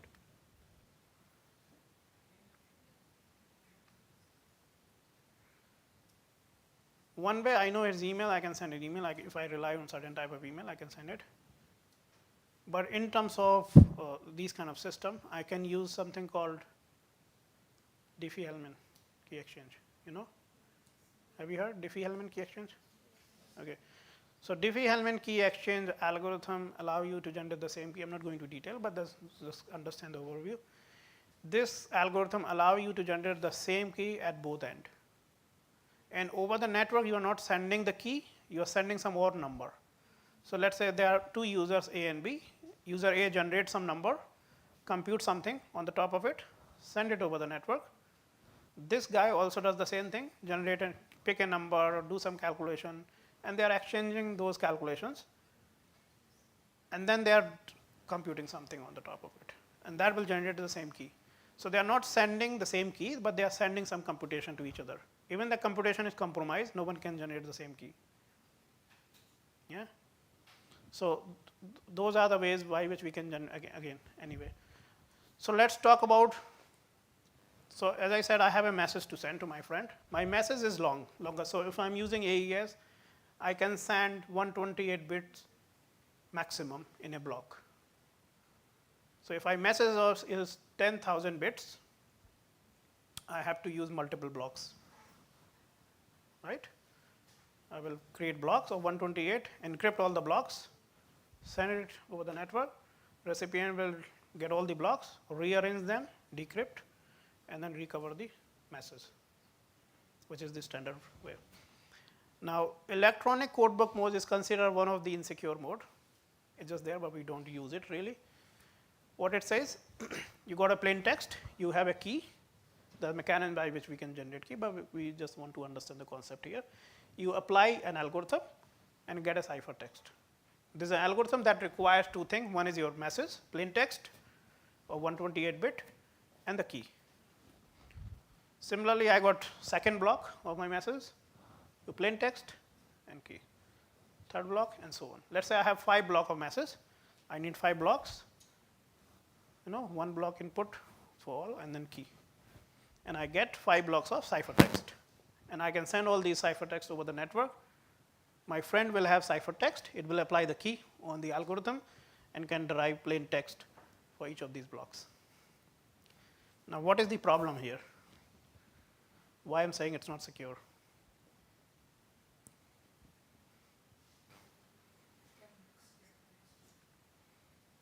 Let's look at this. Strength is a very simple algorithm. Right? You have to apply same process on all the blocks. Allows for parallel encryption of blocks in a plain text. So blocks are not depending on each other. They can run parallelly. They can send it. At the recipient, it can decrypt it. But the only thing it need to do, arrange those blocks in a sequence so that you got the original message correctly.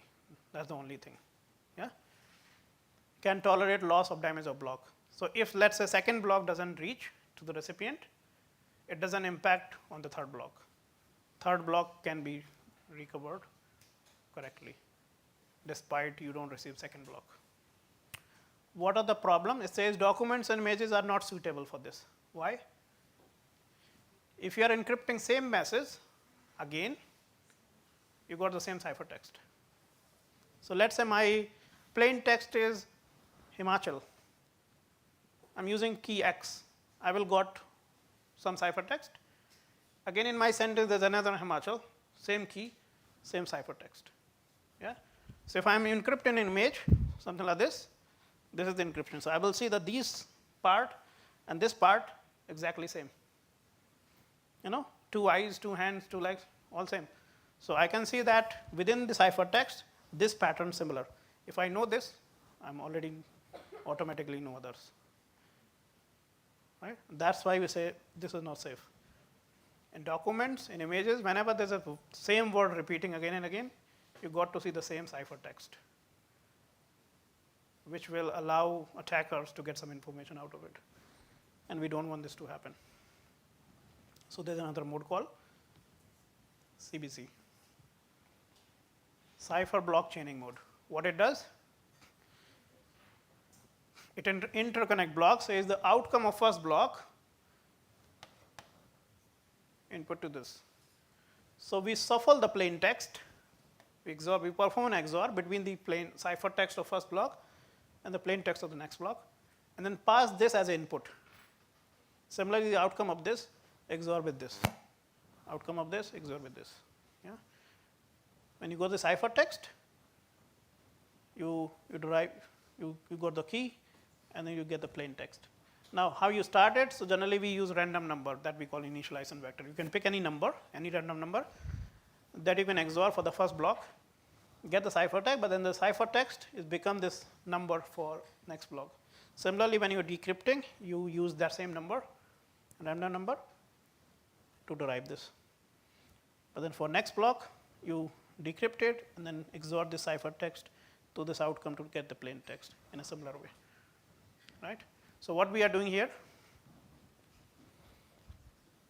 if my input text is same here and here, my ciphertext different because it's an outcome of this and this. So this value, this input is different from this input. Even the message is same. Right? So every time your ciphertext could be different even if this plain text is same. And that's how it solved this problem. It's one of the popular mode. That's how we do it. Strand doesn't show patterns in plain text. It's the most common mode, faster and relatively simple. What are the drawbacks? It says require reliable transmission of all blocks sequentially. If you lost one of the blocks, it will impact the next, yeah, and others, because the outcome of this is feeding the input to this, and so on. CBC is not suitable for applications that allow packet losses. If you're listening to music and suddenly every other few minutes, you don't like it. Yeah? If you're watching a video, image just suddenly got distracted. You don't like it. That's why we don't use it here. It is good in the application, for example, text-based. But in an application where you can't tolerate packet losses, it's not good. Then we got CFB mode called cipher feedback mode. What it does? Now you see one of the difference here. For these modes, you got the same algorithm. It says encryption here, also say encryption, not saying decryption. So if you look at this, we have encryption, and there's a decryption algorithm. But here it just the same algorithm. We don't need two algorithms, just one algorithm. What it does, you got a random number, we call it initialization vector. You pass this number to the algorithm, get the key. Whatever output you are getting, we are doing XOR here. We are not doing XOR here, we are XORing after the outcome. And then the outcome of this is input to this block. That's why we are saying cipher feedback mode. It's a cipher feedback. Cipher is this. The final outcome is the input to this block. Similarly, the final outcome is the input to this block, and so on. We are repeating the same here.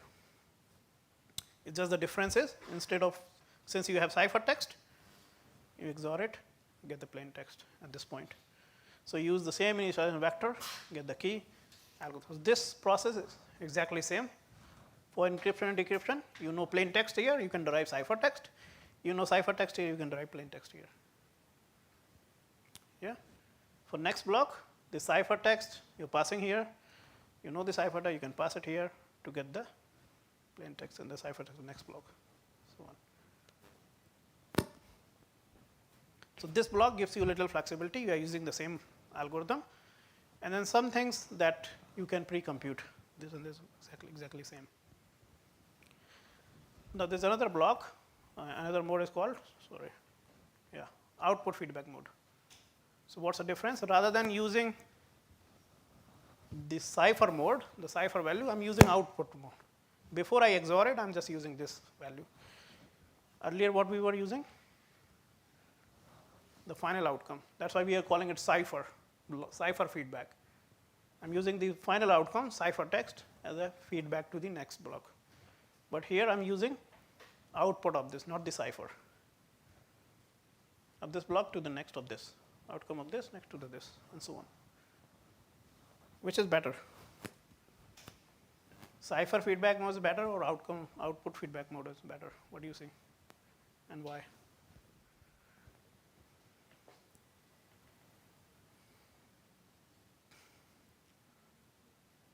What do you see any difference here? What is happening? So in this block, you know random number. For example, you don't know the plain text.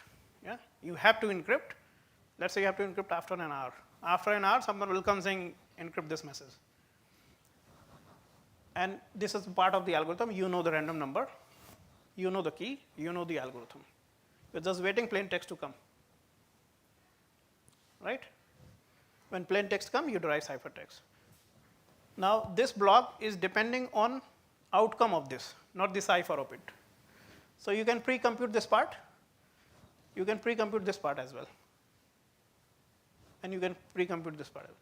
So you can pre-compute everything. As soon as you got the plain text, you just XOR it to get the ciphertext. You got this, you got this. Yeah? This block is much faster, not sort of waiting plain text to come. So you can pre-compute everything, the whole part. You can pre-compute this part, you can pre-compute this part. As long as you know the number, you know the key, you know the algorithm, you can pre-compute everything. And once you got the plain text, you just XOR it to get the outcome. Yeah? It's also relying on feedback mode. So even the same message comes up, it's having different ciphertext. But then it gives you flexibility to pre-compute everything. So it's much faster and real time.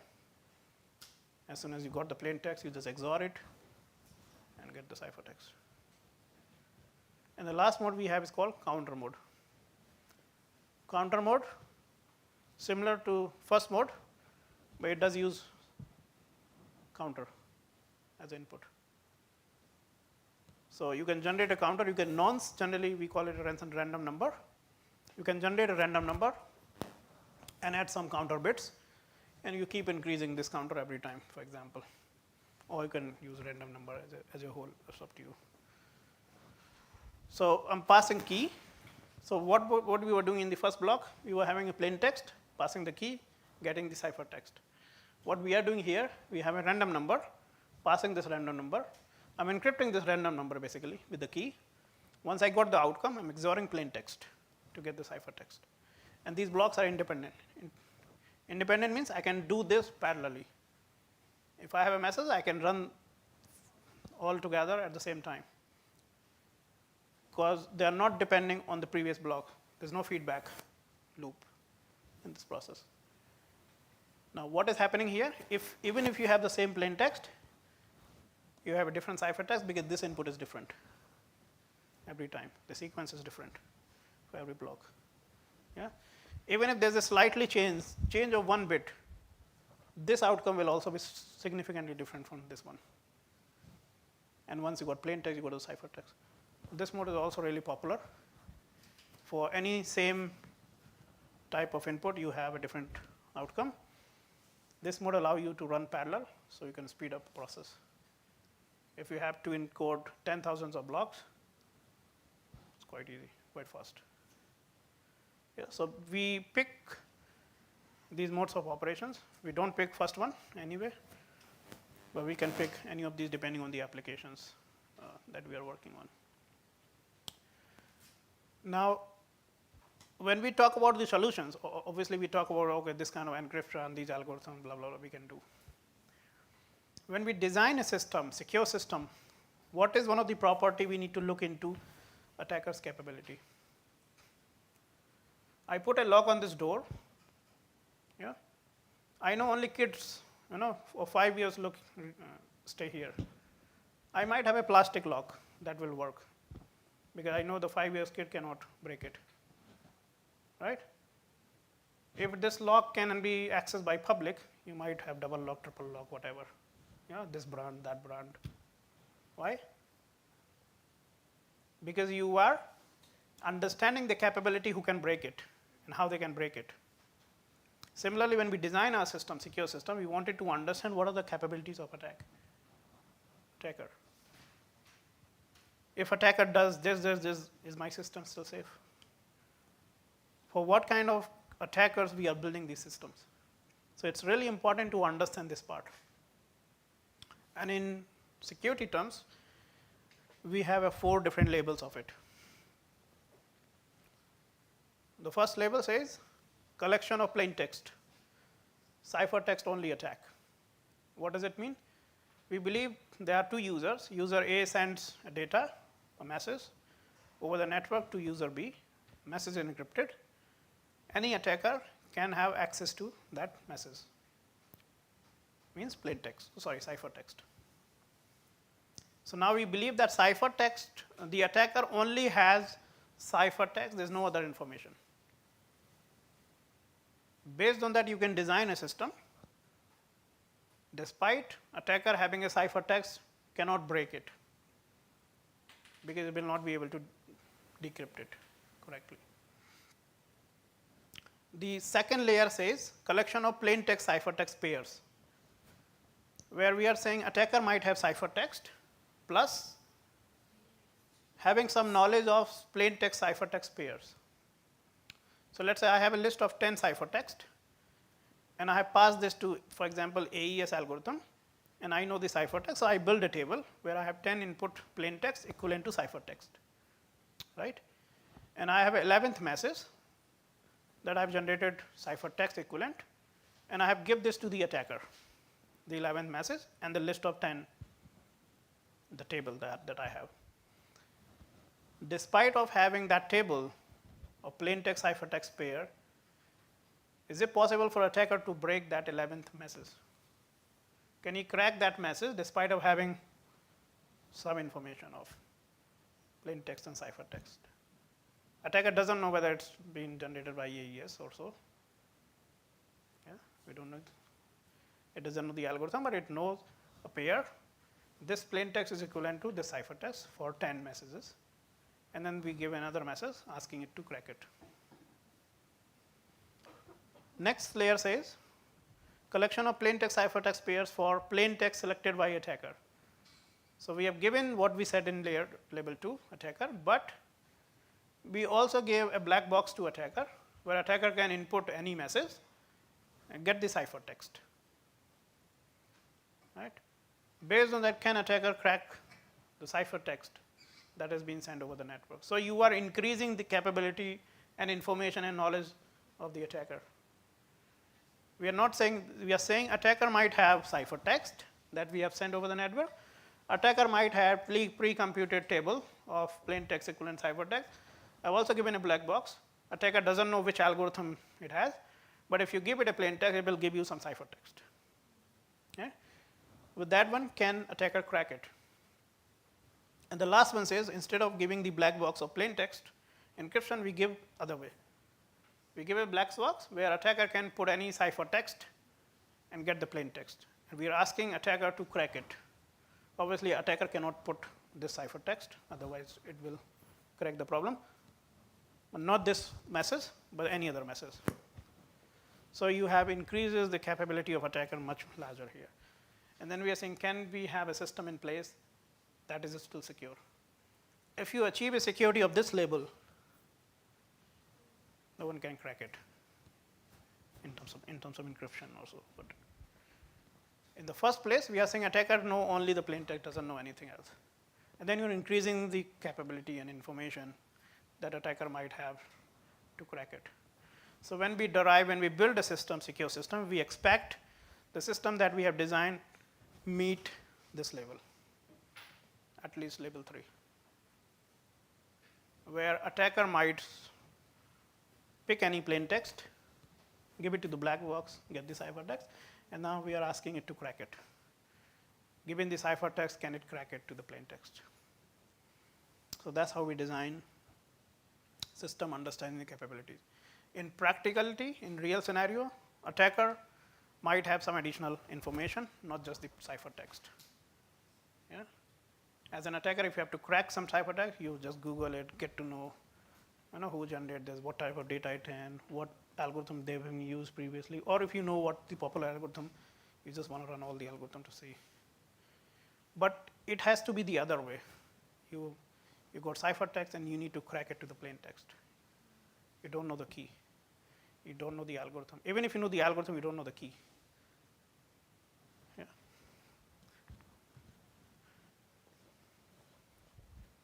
Now the second part after encryption. So encryption generally we achieve for maintaining confidentiality in the system. Second thing is about the integrity of message or data. Whatever we are sending, we want to ensure the recipient receives it correctly.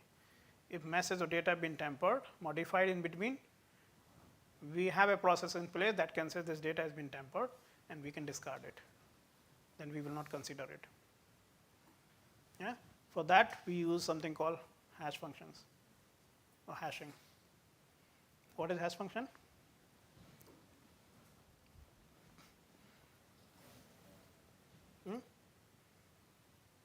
Hash functions are called one-way functions. Yeah, one-way. Why? Why hash functions are so popular? Why we are talking about this? And they are really popular, like the XOR. Yeah, we talk about. Similarly, hash functions are also lightweight. They are part of many algorithms.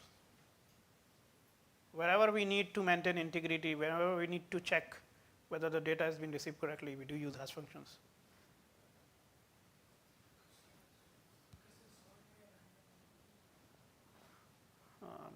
Not really. Okay. Now one thing is, let's say I have a message of 500 bits. If I'm using a function that will ensure in some way that what I'm sending is correct, I might need another 500 bits. So I need to send something along with the message so that when you send two things together, the recipient can verify in some way that the message is correct because equation, this calculation is correct. The property, one of the key property of hash function is this one. Irrespective of the size of your input, there is always a fixed outcome. So there are hash functions that generate 160 bits, 224, 384, and so on. Irrespective, your message size is 100 bits, 1000 bits, 50,000 bits, 10,000, whatever. You're always sending a fixed hash code along with it. So it's saving your bandwidth, first of all. Right? Second, these functions are one-way function. If I'm passing an input to this function, getting the code, anybody having the code cannot derive it back. Having the code, you cannot recover the message. They always work one way. You cannot reverse them. And third, it's hard to find two inputs with the same outcome. If that is the case, this property doesn't hold. Yeah?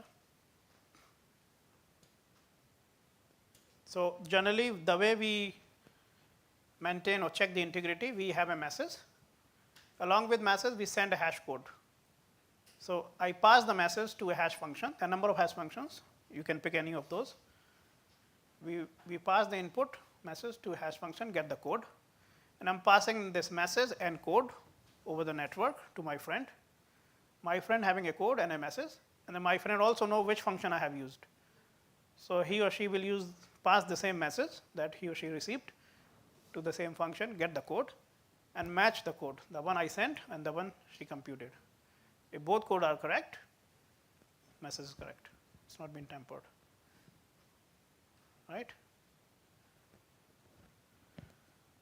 If someone is modifying message, this calculation will not meet. If you pass a different message to the hash function, you'll get a different hash code. and this hash code will not match with the one I sent it. So this is a simple, very simple property, and it's very simple way how you can check whether the recipient has correctly received your message or not. Simplistic example, you have fruits, put a jar, get the juice. From the juice, you can't have fruits back. It's as simple as that. So your hash function have to have certain properties like this. Now, what could go wrong? Let's say this. If you have a hash function of 2-digit, yeah, and I'm saying these digits are only binary. Binary means they can have only 4 combinations: 0, 0, 0, 1, 1, 0, 1, 1, right? So I'm passing an input to a hash function, and it's giving me 2-bit outcome. Let's say for John Smith, it's whatever, 0, 2. For another person, it's a 0, 1. For this person, it's 0, 4. Now for this person, might be again the same. If you find for 2 different input, there's the same outcome, this hash function cannot work. Because if you know the code, you don't know the actual input.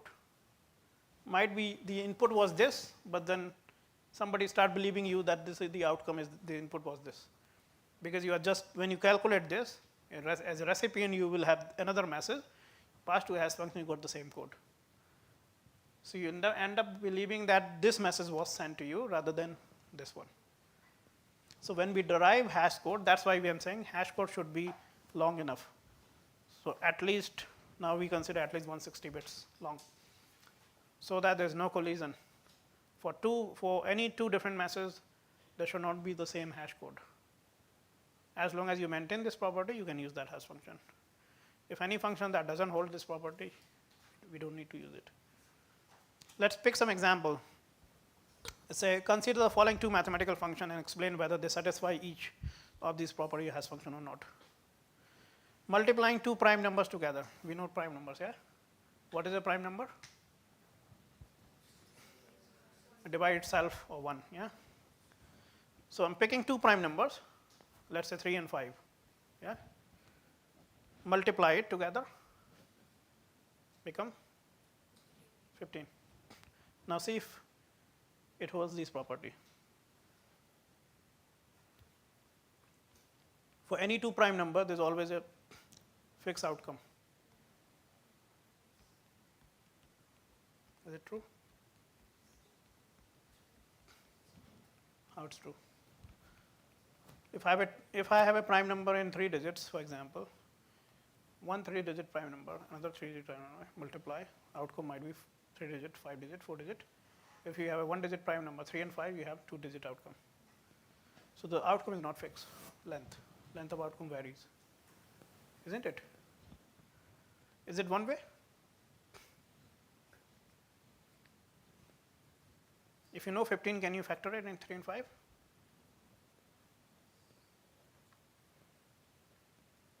How easy it is. Now, in this property, it says, it doesn't say anything, but generally if you have 2 large prime numbers, it's really difficult to factor it. When we talk about the RSA, we'll see that. If you have, as I say, if you pick 3 and 5, it's easy. 15, you can even, just verbally factor it. But if I give you a number of 10 digits, saying this is the composite of 2 really large prime numbers, it's not easy to crack it. Yeah. What is the third property? For any 2 inputs, the same output. For any 2 different combination of prime number, the outcome is always going to be different. So it holds this property.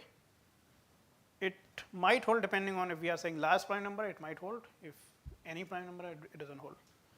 And it doesn't hold this property anyway. How about the other one? Reducing a number modulo n. What is modulo n? What is a mod? Remainder.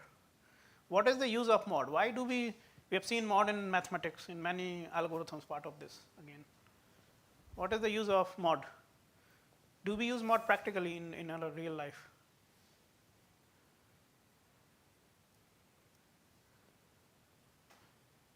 When there is 13 hours in the afternoon, we call it 1 p.m. Yeah? What we are doing? We are doing mod. 13 mod 12, it gives you 1. 14 mod 12, it gives you 2, so on and so forth. Yeah? Why? Not negative, but we rely on 12-hour system. Yeah? So we have a group of 12, 1 to 12, and we believe outcome should be belongs to one of those. That's why we use mod. When the number goes beyond 12, we always perform mod to make it one of those numbers. Yeah? That's the property of a group. I have a group of numbers, and then people, there are properties of the group. If you perform certain computation, mod n, the number belongs to it. For example, I'm saying I have a group where I can perform addition over numbers. I have a group of 10, 0 to 9, or let's say 1 to 9, or 0 to 9, let's say 10 numbers. If I'm adding any two number, mod n, the number belongs to 0 to 9.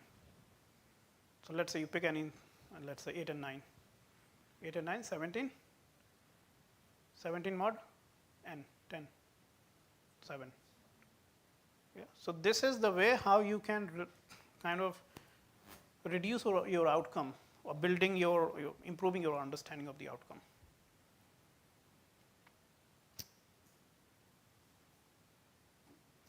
In the mathematical system, there are many algorithms which are based on groups. Now, depending on the type of number you have, some group says we have natural numbers, we have integers number, we have square of numbers only. I might have a group that have square of each numbers. So it will have 1 square 1, 2 square 4, 3 square 9, 4 square, and I can do some computations over it. As an attacker, you need to know the group, first of all. In order to attack those algorithms, you need to understand how this group was formed, what those number belongs to it, what is the mod of that. Then only you can crack these, otherwise you won't be able to crack it. And that's why most of the mathematical algorithms use these group size and so on. Obviously, if there's an insider, because they might know some information, but it's still kind of very difficult for them to crack it. So that's why we use reducing a number modulo n. Let's see if it holds all the property. First one, for any input, it has a fixed outcome. Fixed outcome means belongs to the same range. Yes? Is it one way?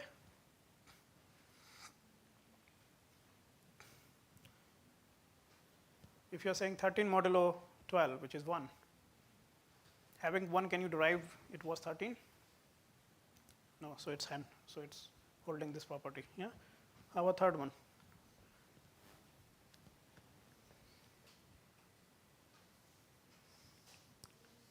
For any two input, different input, does it have the same outcome?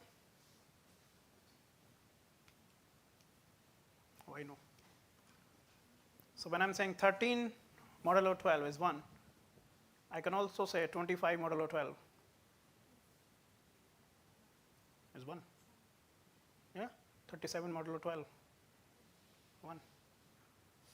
So if you know 1, it will be difficult for you to understand whether it was 37 or 25 or 13. So it doesn't hold this. That's why we have very different and complex hash functions. Some of these are like these. Now, earlier these ones are cracked. We don't use anymore. It's not been cracked, but it's been kind of we stopped using it. And now last three are the hash functions that we use generally. So SHA is stand for secure hash functions, secure hash algorithm. SHA 256. So these number represents what is the outcome size. It generates a hash code of 256 bits, 224 bits, 512 bits, 384 bits. So we do use any of these hash functions. For any two input, for any two given input, it doesn't have the same outcome. Yeah. Now hash functions doesn't require any key. Now we want someone to generate hash function if they have some information. then only they should be able to generate. So I might have a key. So when I'm generating hash code, apart from the input, I'm also using a key to generate the outcome. And we call these functions MAC functions, message authentication keys. Yeah, everything is same, but they are using additional key with the input. So very similar thing, once the recipient receives the message, it will pass this message to algorithm, apply the key, get the code, and they'll compare the code that generates and the code that they received. If code matches, all good. If no, then means data been tampered. There's another called HMAC. HMAC is a double hash functions. So you're performing hash of a message with a key. Whatever outcome you're getting, you are passing this outcome to another function using another key to get the code. So sometimes we do use double hashing as well to make it more complex. Now, I'll talk about a few more things. Something is called authenticated encryptions. Now, there might be some requirement where we need to perform authentication and confidentiality at the same time. Yeah, how you meet that? So there are three ways. One is says MAC then encrypt. MAC, message authentication code, which is similar to hash function, but it does use a key. Yeah. When I say MAC then encrypt, what does it mean?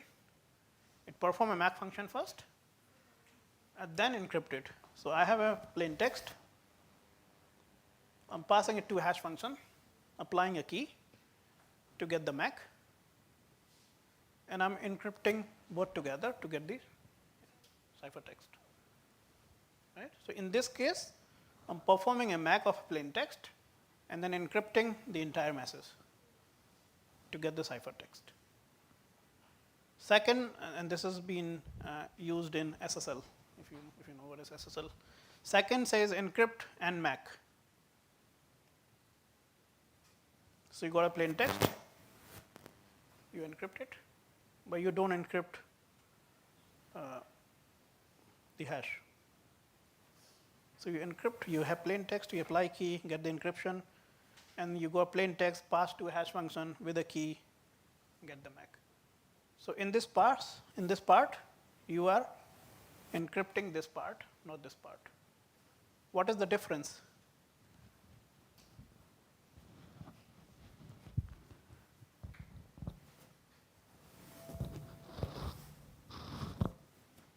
What is the difference you see? Is there any difference? The difference is this: when the recipient receives this ciphertext, it doesn't know whether the ciphertext it receives is correct or not. There's no way to check the integrity of ciphertext. But if the recipient knows the key, it can decrypt it. Obviously, once you decrypt, you got to see plain text and MAC. So your recipient can verify whether the plain text is correct, this part is correct, but it cannot verify this part. So as an attacker, I might replace both things. If someone can replace both things, let's say instead of having message A, I have a message B, but I have correctly computed message MAC for this, and I can replace both things and send the same ciphertext, generate the ciphertext, send it to the recipient. There's no way recipient can understand whether this message is correct or not. It can look at this, whether this is correct or not. If I'm just modifying plain text, it will be caught. But if I'm replacing plain text, but also computing the correct MAC, the attacker cannot understand whether this has been changed or not. Right? In this case, when you send these two things to the recipient, a recipient knows whether this ciphertext is correct or not, because they can compute MAC, first of all, and then match it. Yeah? And then they can decrypt and derive the plain text. So again, depending on the applications, we have different combinations of this to use it. The last one says encrypt then MAC. What does it mean? So it's a plain text, you perform encryption. This one, you compute MAC over the encrypted data. So you're not passing the plain text, but you're passing the ciphertext to the function and getting the code. Yeah. Previously, in this one, we were passing the plain text to the hash. So you have to decrypt it, and then you can MAC. Then you can correct. But here you can, since this message was computed over the ciphertext, you can directly check. Yeah. So these are three kind of main differences depending on the applications. For example, this is being used in IPsec. What is IPsec? IP security, IP level security. It's also been used in TLS, transport layer security. What is TLS? Datagram transport layer security, which is being used for, it's a lightweight security, generally used on IoT devices. In IoT network, we can't, because of the constraint, we can't use traditional SSL or TLS. For those, they have a lighter version based on datagram, UDP rather than TCP. Okay, so the question is, should you consider faster but a weak security algorithms? Okay. What will be the scenario where you would prefer efficiency over security?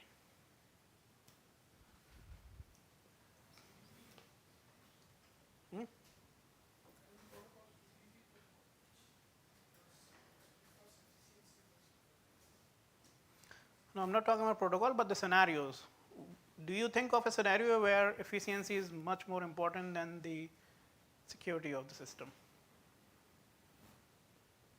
So for example, in power grid, in smart grid, as I said, there are some part of the system where devices are communicating and they need to send data in few milliseconds. And in order to send data in few milliseconds, you can't have any security. You can't apply encryption, whatever. If you do this, you won't be able to send it in few milliseconds because the availability is crucial there. They need to know the data. Even the data has been tampered, we need to pass this to the system and see if my system is unstable or not. If my system is still stable, I don't bother if the data has been changed. Yeah? Where would you prefer security over efficiency? For example, banking, payment systems. I want my detail to be secure. I can wait for a minute, maybe 5 minutes. Yeah? What is RSA?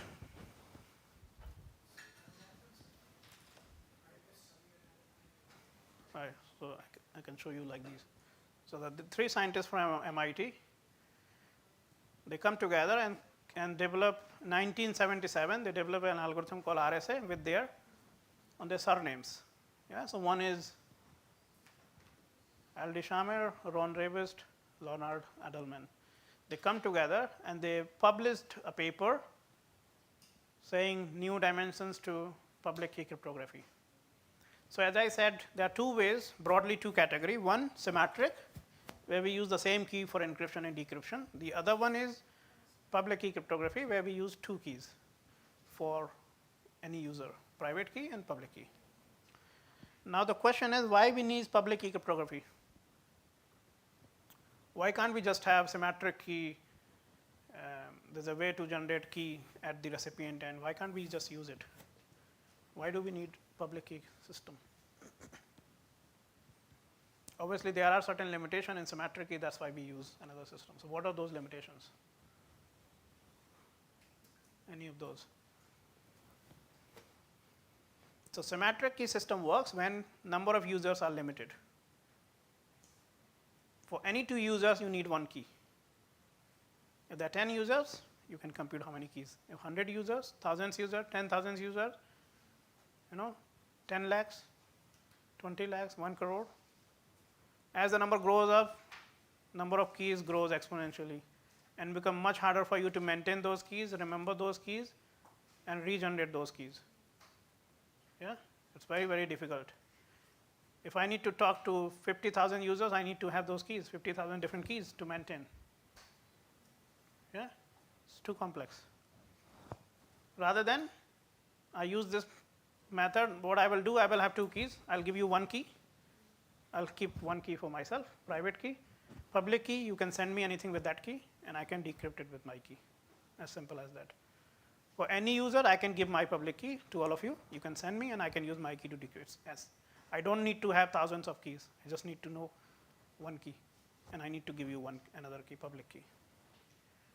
Yeah, so for any user, you can have just 2 keys. You can give the public key to anyone else who want to send you the message, and you can use the other key for you to decrypt it. That's where public key cryptography got really popular. It's very widely used for large systems. For any large system, you'll see they have public key cryptography. Now, recently, again, we said that this algorithm, since was developed in 1977, how many years now? Around 50 plus years. In last 50 years, this is still secure. No one could crack it. Where there are a number of algorithms have been cracked. Recently, Chinese scientists claim that they have broken encryption, RSA encryption, with a quantum computer. Now, how do we understand a particular algorithm is secure? What are the key things that makes these algorithms secure? The most important thing is the key and its size, more importantly. For example, password. 10 years back, we used to have 4 or 5 digit passwords. Yeah, mostly people have password with their pet name, school name, surnames, date of birth. I don't know, many of still have, but then over the years, we learned that these are the weak passwords. And from the breaches, data breaches, we have learned that we need to have more complex passwords. Because security system has changed, we have got new capability. There are tools that can crack your password in a few seconds. If you have 5-digit passwords, they just literally crack it. So we said, oh, you have to have 8-digit password, 10-digit password, 12-digit password, lowercase, uppercase, special symbols to make it more complex. Yeah? Okay, let's understand this. I have a 4-digit, let's say I have a 3-digit password, and it's a binary number. How many possible combination will have? 8. So in order to brute force, anyone needs to apply 8 possible combination, and the solution will be one of those to crack it. If I have a 10-digit number, how many combination? Binary, 2 to the 10. If I'm saying it's not binary, it's decimal. How many? 10 to the power 10. I'm saying it's not just number, it's a lowercase, uppercase as well. Which is 26 letters, yeah? Uppercase 2, 26, 26, 10. How much? 62. 62 power 10. If you're also using special symbols, that's a 10, saying 72 power 10. So you're making this more complex, the possible combinations for attacker to crack or to guess. So the input size is also varied. It's not just the length. Even if you have 8-digit, if you have a lot more combinations, you can make it more complex for attacker to crack it. That's where the recommendation practice is. You have to have 8-digit, 10-digit long password, but then make sure you have uppercase, lowercase, some combinations. So that even if you are using any of those tools, it will take years for them to crack. And hopefully, by those years, you will change your password. Yeah? There's a saying, you just change your password like the toothbrush every 3 months. Most of the people don't change it, but hopefully they change in every year or so. So with the same understanding, for any algorithms, as the computational power increases, the security that we are talking about now may not secure in the future. People are talking about quantum computers. One of the properties in quantum computers are really powerful computations. They can crack the algorithm that we cannot crack as of now with the hardware that we have. So these RSA with the same size, AES with the same size, might not be secure in the future. So security is a relative thing. As I said, if you put a plastic lock and there are 5-year kids around it, they won't be crack it, so you're still secure. So it's all relative, depending on the capabilities of the attacker. Similarly, the algorithm we are talking about secure with the quantum computations, they might not be secure in the future. So in the future, you need to revise the thing. You need to maybe make the key length larger or different combination or something to make it more secure. So they said that they have cracked it. Now when people look at this, actually what they did is they look at where is this? They pick the 50-bit integer and they test it, and they are able to crack RSA with a 50-bit integer size. Now, but generally when we pick RSA, when we talk about prime number, the recommendation is we should have at least 1024 bits, or good practice having 2048 bits of size of a prime number. Somebody is cracking with 50 bits, doesn't make sense, because we don't use 50-bit prime numbers anyway, right? So in the future, when we have a computation where people can crack 1024 bit, I might go to 30848 or some other numbers. And with those capabilities, they won't be able to crack it. So this is a standard, and that's why we have standard bodies. Those always revise these documentations, understanding what the capabilities we have as of now.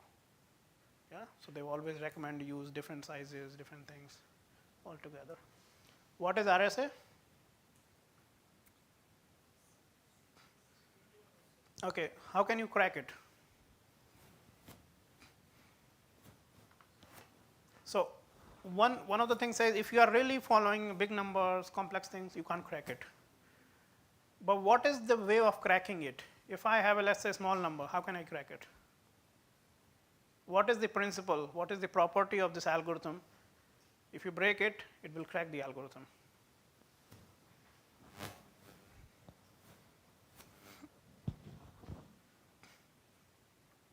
Okay, say to select two large primes. So let's go to the algorithm. Say to select two large prime numbers at random where p is not equals to q. So I might have 10248 bits long, one prime number, another prime number where their two numbers are different. I might multiply them. N equals to p times q. If I know p and q, I can perform easily p times q, not an issue. Then I need to select something called phi n. Phi n is if p and q are prime numbers, I can easily compute p minus 1 times q minus 1. Yeah, knowing I know p and q. Easy to derive n, easy to derive phi n. Now you need to select, as I said, public key system has two algorithms. You pick two keys. You pick one key and you derive the other one. So let's say I'm picking one key between 1 and phi n, this number, any key. And there's a consider a property called GCD, which is the common greatest common divisor of this number, and phi n should be 1. So there should be prime number, relative prime to each other. So let's say if my number this is, for example, 17. 17 is a prime number. Let's say it's 18. So E should not be a factor of 18. Factor of 18? 233. Yeah. So my E should not be. It should not be either 2. It should not be either 3. It should not be either 6. It should not be either 9. Any combination of the factor. I can pick 7, for example. 7 is relative prime to 18. There's a common factor between 18 and 7 is 1. So you can pick any number like that, right? And then once you pick E, you can derive D with this equation. For example, you know phi n, you know E, k could be constant. Yeah. So this is something called multiplicative inverse. I'm not going to detail, but let's assume we can easily derive it. Yeah. Once you know E and D, you can phi n and E, you can derive D. So you already have pair. Let's say public key E comma n. We already know E, we already know n, and the private is D and n. Right? I will publish this number. Anyone who wants to send me message, and I'll keep this secret with me. Now, what is the catch here? I'm saying anyone can know E and n. What are the things that they cannot derive out of it? What do you need in order to crack it? let's say attacker also know this. Can they crack it? What they need to know in order to crack it? Or what additional information they know apart from E and N?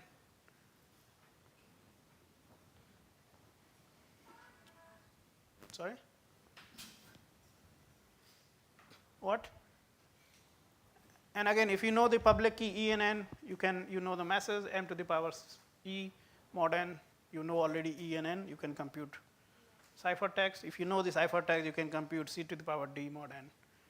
Yeah, easy to go. But how can you crack it? You need to know phi n. What I'm doing, I'm just computing phi n, keeping it secret. If you are able to crack, another way you can think, if you are able to crack this, you know n already. If you are able to crack n into p and q, you can compute phi n, you can crack the algorithm, right? But that's one of the reasons we say you have to have large prime numbers. Even if you try to break them, the current computational capability will not work here. If you're picking small numbers, easily can crack it. Yeah? So it's all about relatively. What capability we have as of now, based on that we define security of the system at present. And then there's what is PKCS?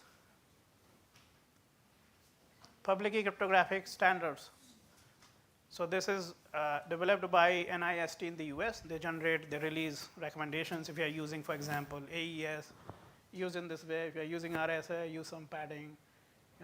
If you are using Diffie-Hellman, so they kind of do some recommendation what should be the size of the keys, and so if you're following this, you are up to date. Okay.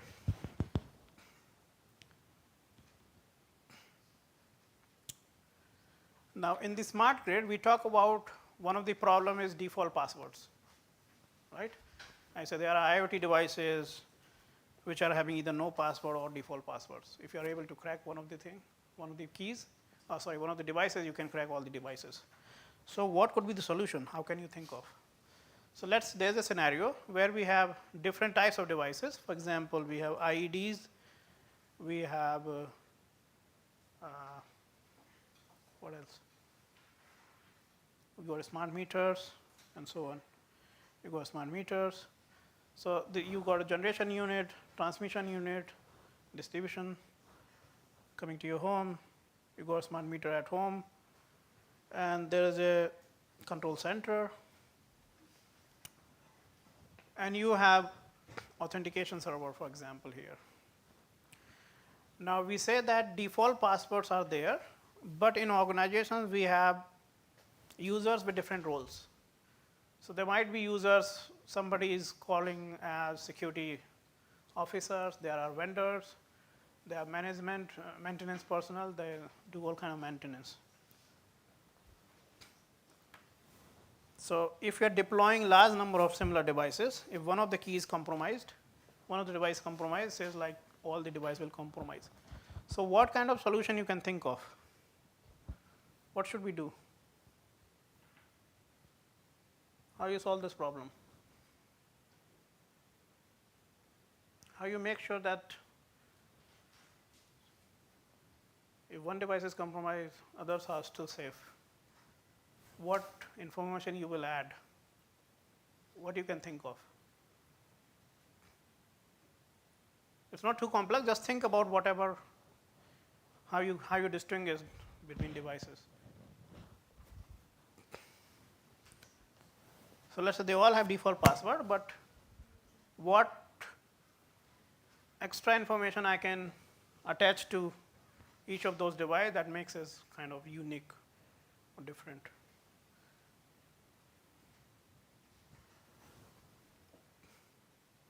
Maybe you can solve it in a new way. So I give you 50 of devices. They all having default password ABCD.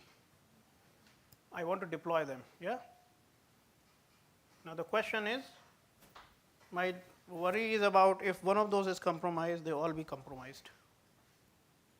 What should I do? And there's no way you could change the password because they are hard-coded password. Those passwords are created at the time of manufacturing of those devices. So you can't go and change the passwords.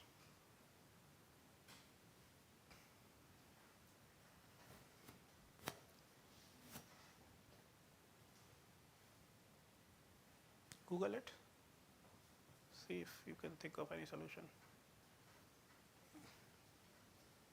You should build this habit to Google. When there's any question comes to your mind, just Google it. Get something out of it. What people are saying. I'm talking about something, but that could be very different than what you can find.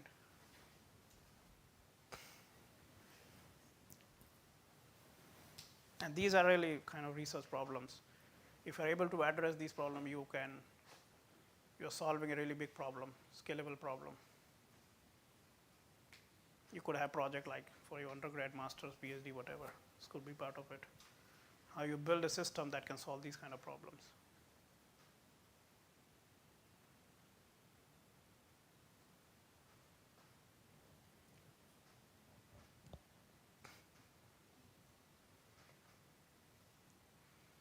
So there are some guidelines from NIST which says we need to authenticate and authorize devices in such a way that resources access is specific to a user, information is not shared among users, and the control of authentication, authorization is hierarchically managed by substations and the central station.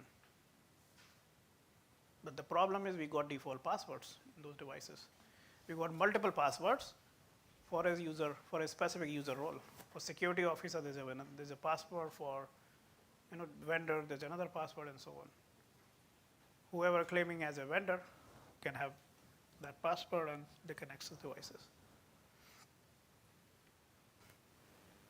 So our worry is not like they have default password, but our worry is more if one device is compromised, it will compromise everything else. And there's no way you could change those passwords because they are hard-coded passwords. What did you get? Does it say anything online? Google? Yes, multi-factor authentication could be one of the simplistic way. What else? But how does it solve? Let's say we apply multi-factor authentication. What will happen? So let's say I enable multi-factor authentication on a device. Yeah. Whoever holds that device can accept. But how does it solve? Any person, if I'm holding device, I can accept or reject. He can do the same thing. You can do the same thing. As long as you have access to that device, you can do this, yeah? Does it solve problem completely?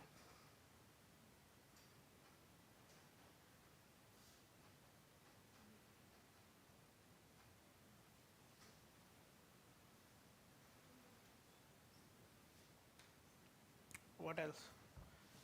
How can you customize this multi-factor, let's say?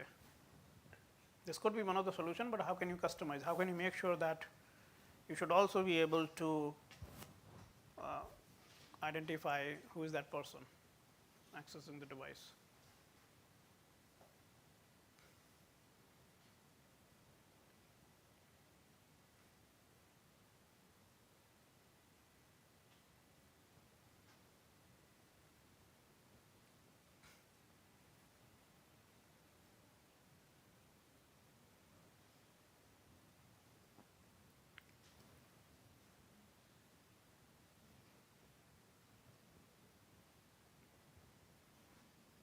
So the way I have designed this is, I said there's an authentication server at the control center, but then you also got one hierarchical, because that's what has been recommended, on substation authentication server on each of the substation, depending on how many substations you have, so that you can control all the users and all the devices of that substation through this server.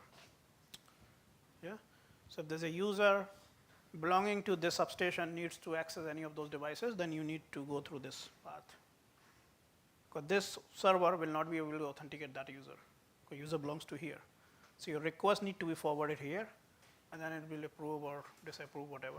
And that's how it works. When you go to roaming area, you got a cell phone, yeah, you're going from Himachal to, let's say, Delhi or to south.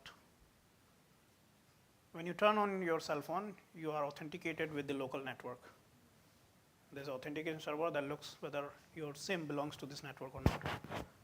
If yes, then you're authenticated, you can make calls and whatever. But if you go to south, let's say, how does it work? So you're connected to their local network, and that network will send requests to this network where your SIM belongs to. And this will, and generally what happens is they send some tokens, approved tokens to the server. If you're living in that area, again, let's say for a few days, it's not like whenever you're connecting, every time your request is coming back and forth. It will give you a set of tokens sent to the server and then locally verify it. But at least one time it will send this request to your local server. Server will generate authenticated tokens, send it to you. Every time when you send this request, it will authenticate based on the tokens. So in the similar approach, you have to follow this. Now what I said here is, so let's say this is the scenario. I got multiple devices, D1, D2, up to DM. I'm saying they are management personnel. They are people who are having one type of password. They are security officers having one type of passwords. Vendor engineers having one type of passwords. Now the problem is, if one type of password is leaked, all these devices will be compromised with this user role. Yeah? The way I'm going to solve, and the way I can think of, whatever password I have, I'll just pass this password and compute a hash. And along with password, I will put certain other parameters. One of the parameters could be location of the device. So if I'm deploying a device in this room, for every device, the points are different, for example. Yeah? And if I'm computing this value will be different for all the devices. So if one device is compromised, my other device is still safe. So kind of this could be one of the solutions, but there might be multiple solutions that we can think of.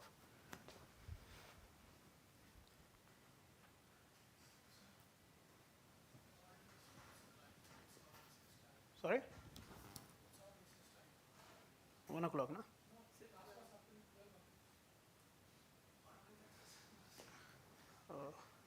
Okay. So we'll be, okay, let me just give me another minute and then we're done. So we say, just let me know, yeah, because I don't know when your class is up to. So let me know when to stop. So attributes, mode of access, whether you are accessing a device in person or remotely. If I'm using a device in person, I might not need certain parameter, but I'm using it remotely, I might need some additional parameter to prove that I'm the right person who is accessing this device remotely. I'm not on campus. Where you belongs to, location, and some other secret parameter, some individual ID or whatever. So you pick some combination, pass to a function, get the hash code, and this will be kind of a unique combination for in terms of devices and then who is using it. And you can compute this on the go. The system can automatically recognize the location, role, and other parameter. Yeah, so that's how you can. Right, so we'll stop here. And so we covered 3 hours then, yeah? So this is just the tutorial, okay. Yeah, if you could let me know when to stop, that'd be good. I don't know then, okay. All right, so let's see you then, what time? 2:30? 3:30, okay. Let's come 3:30, okay?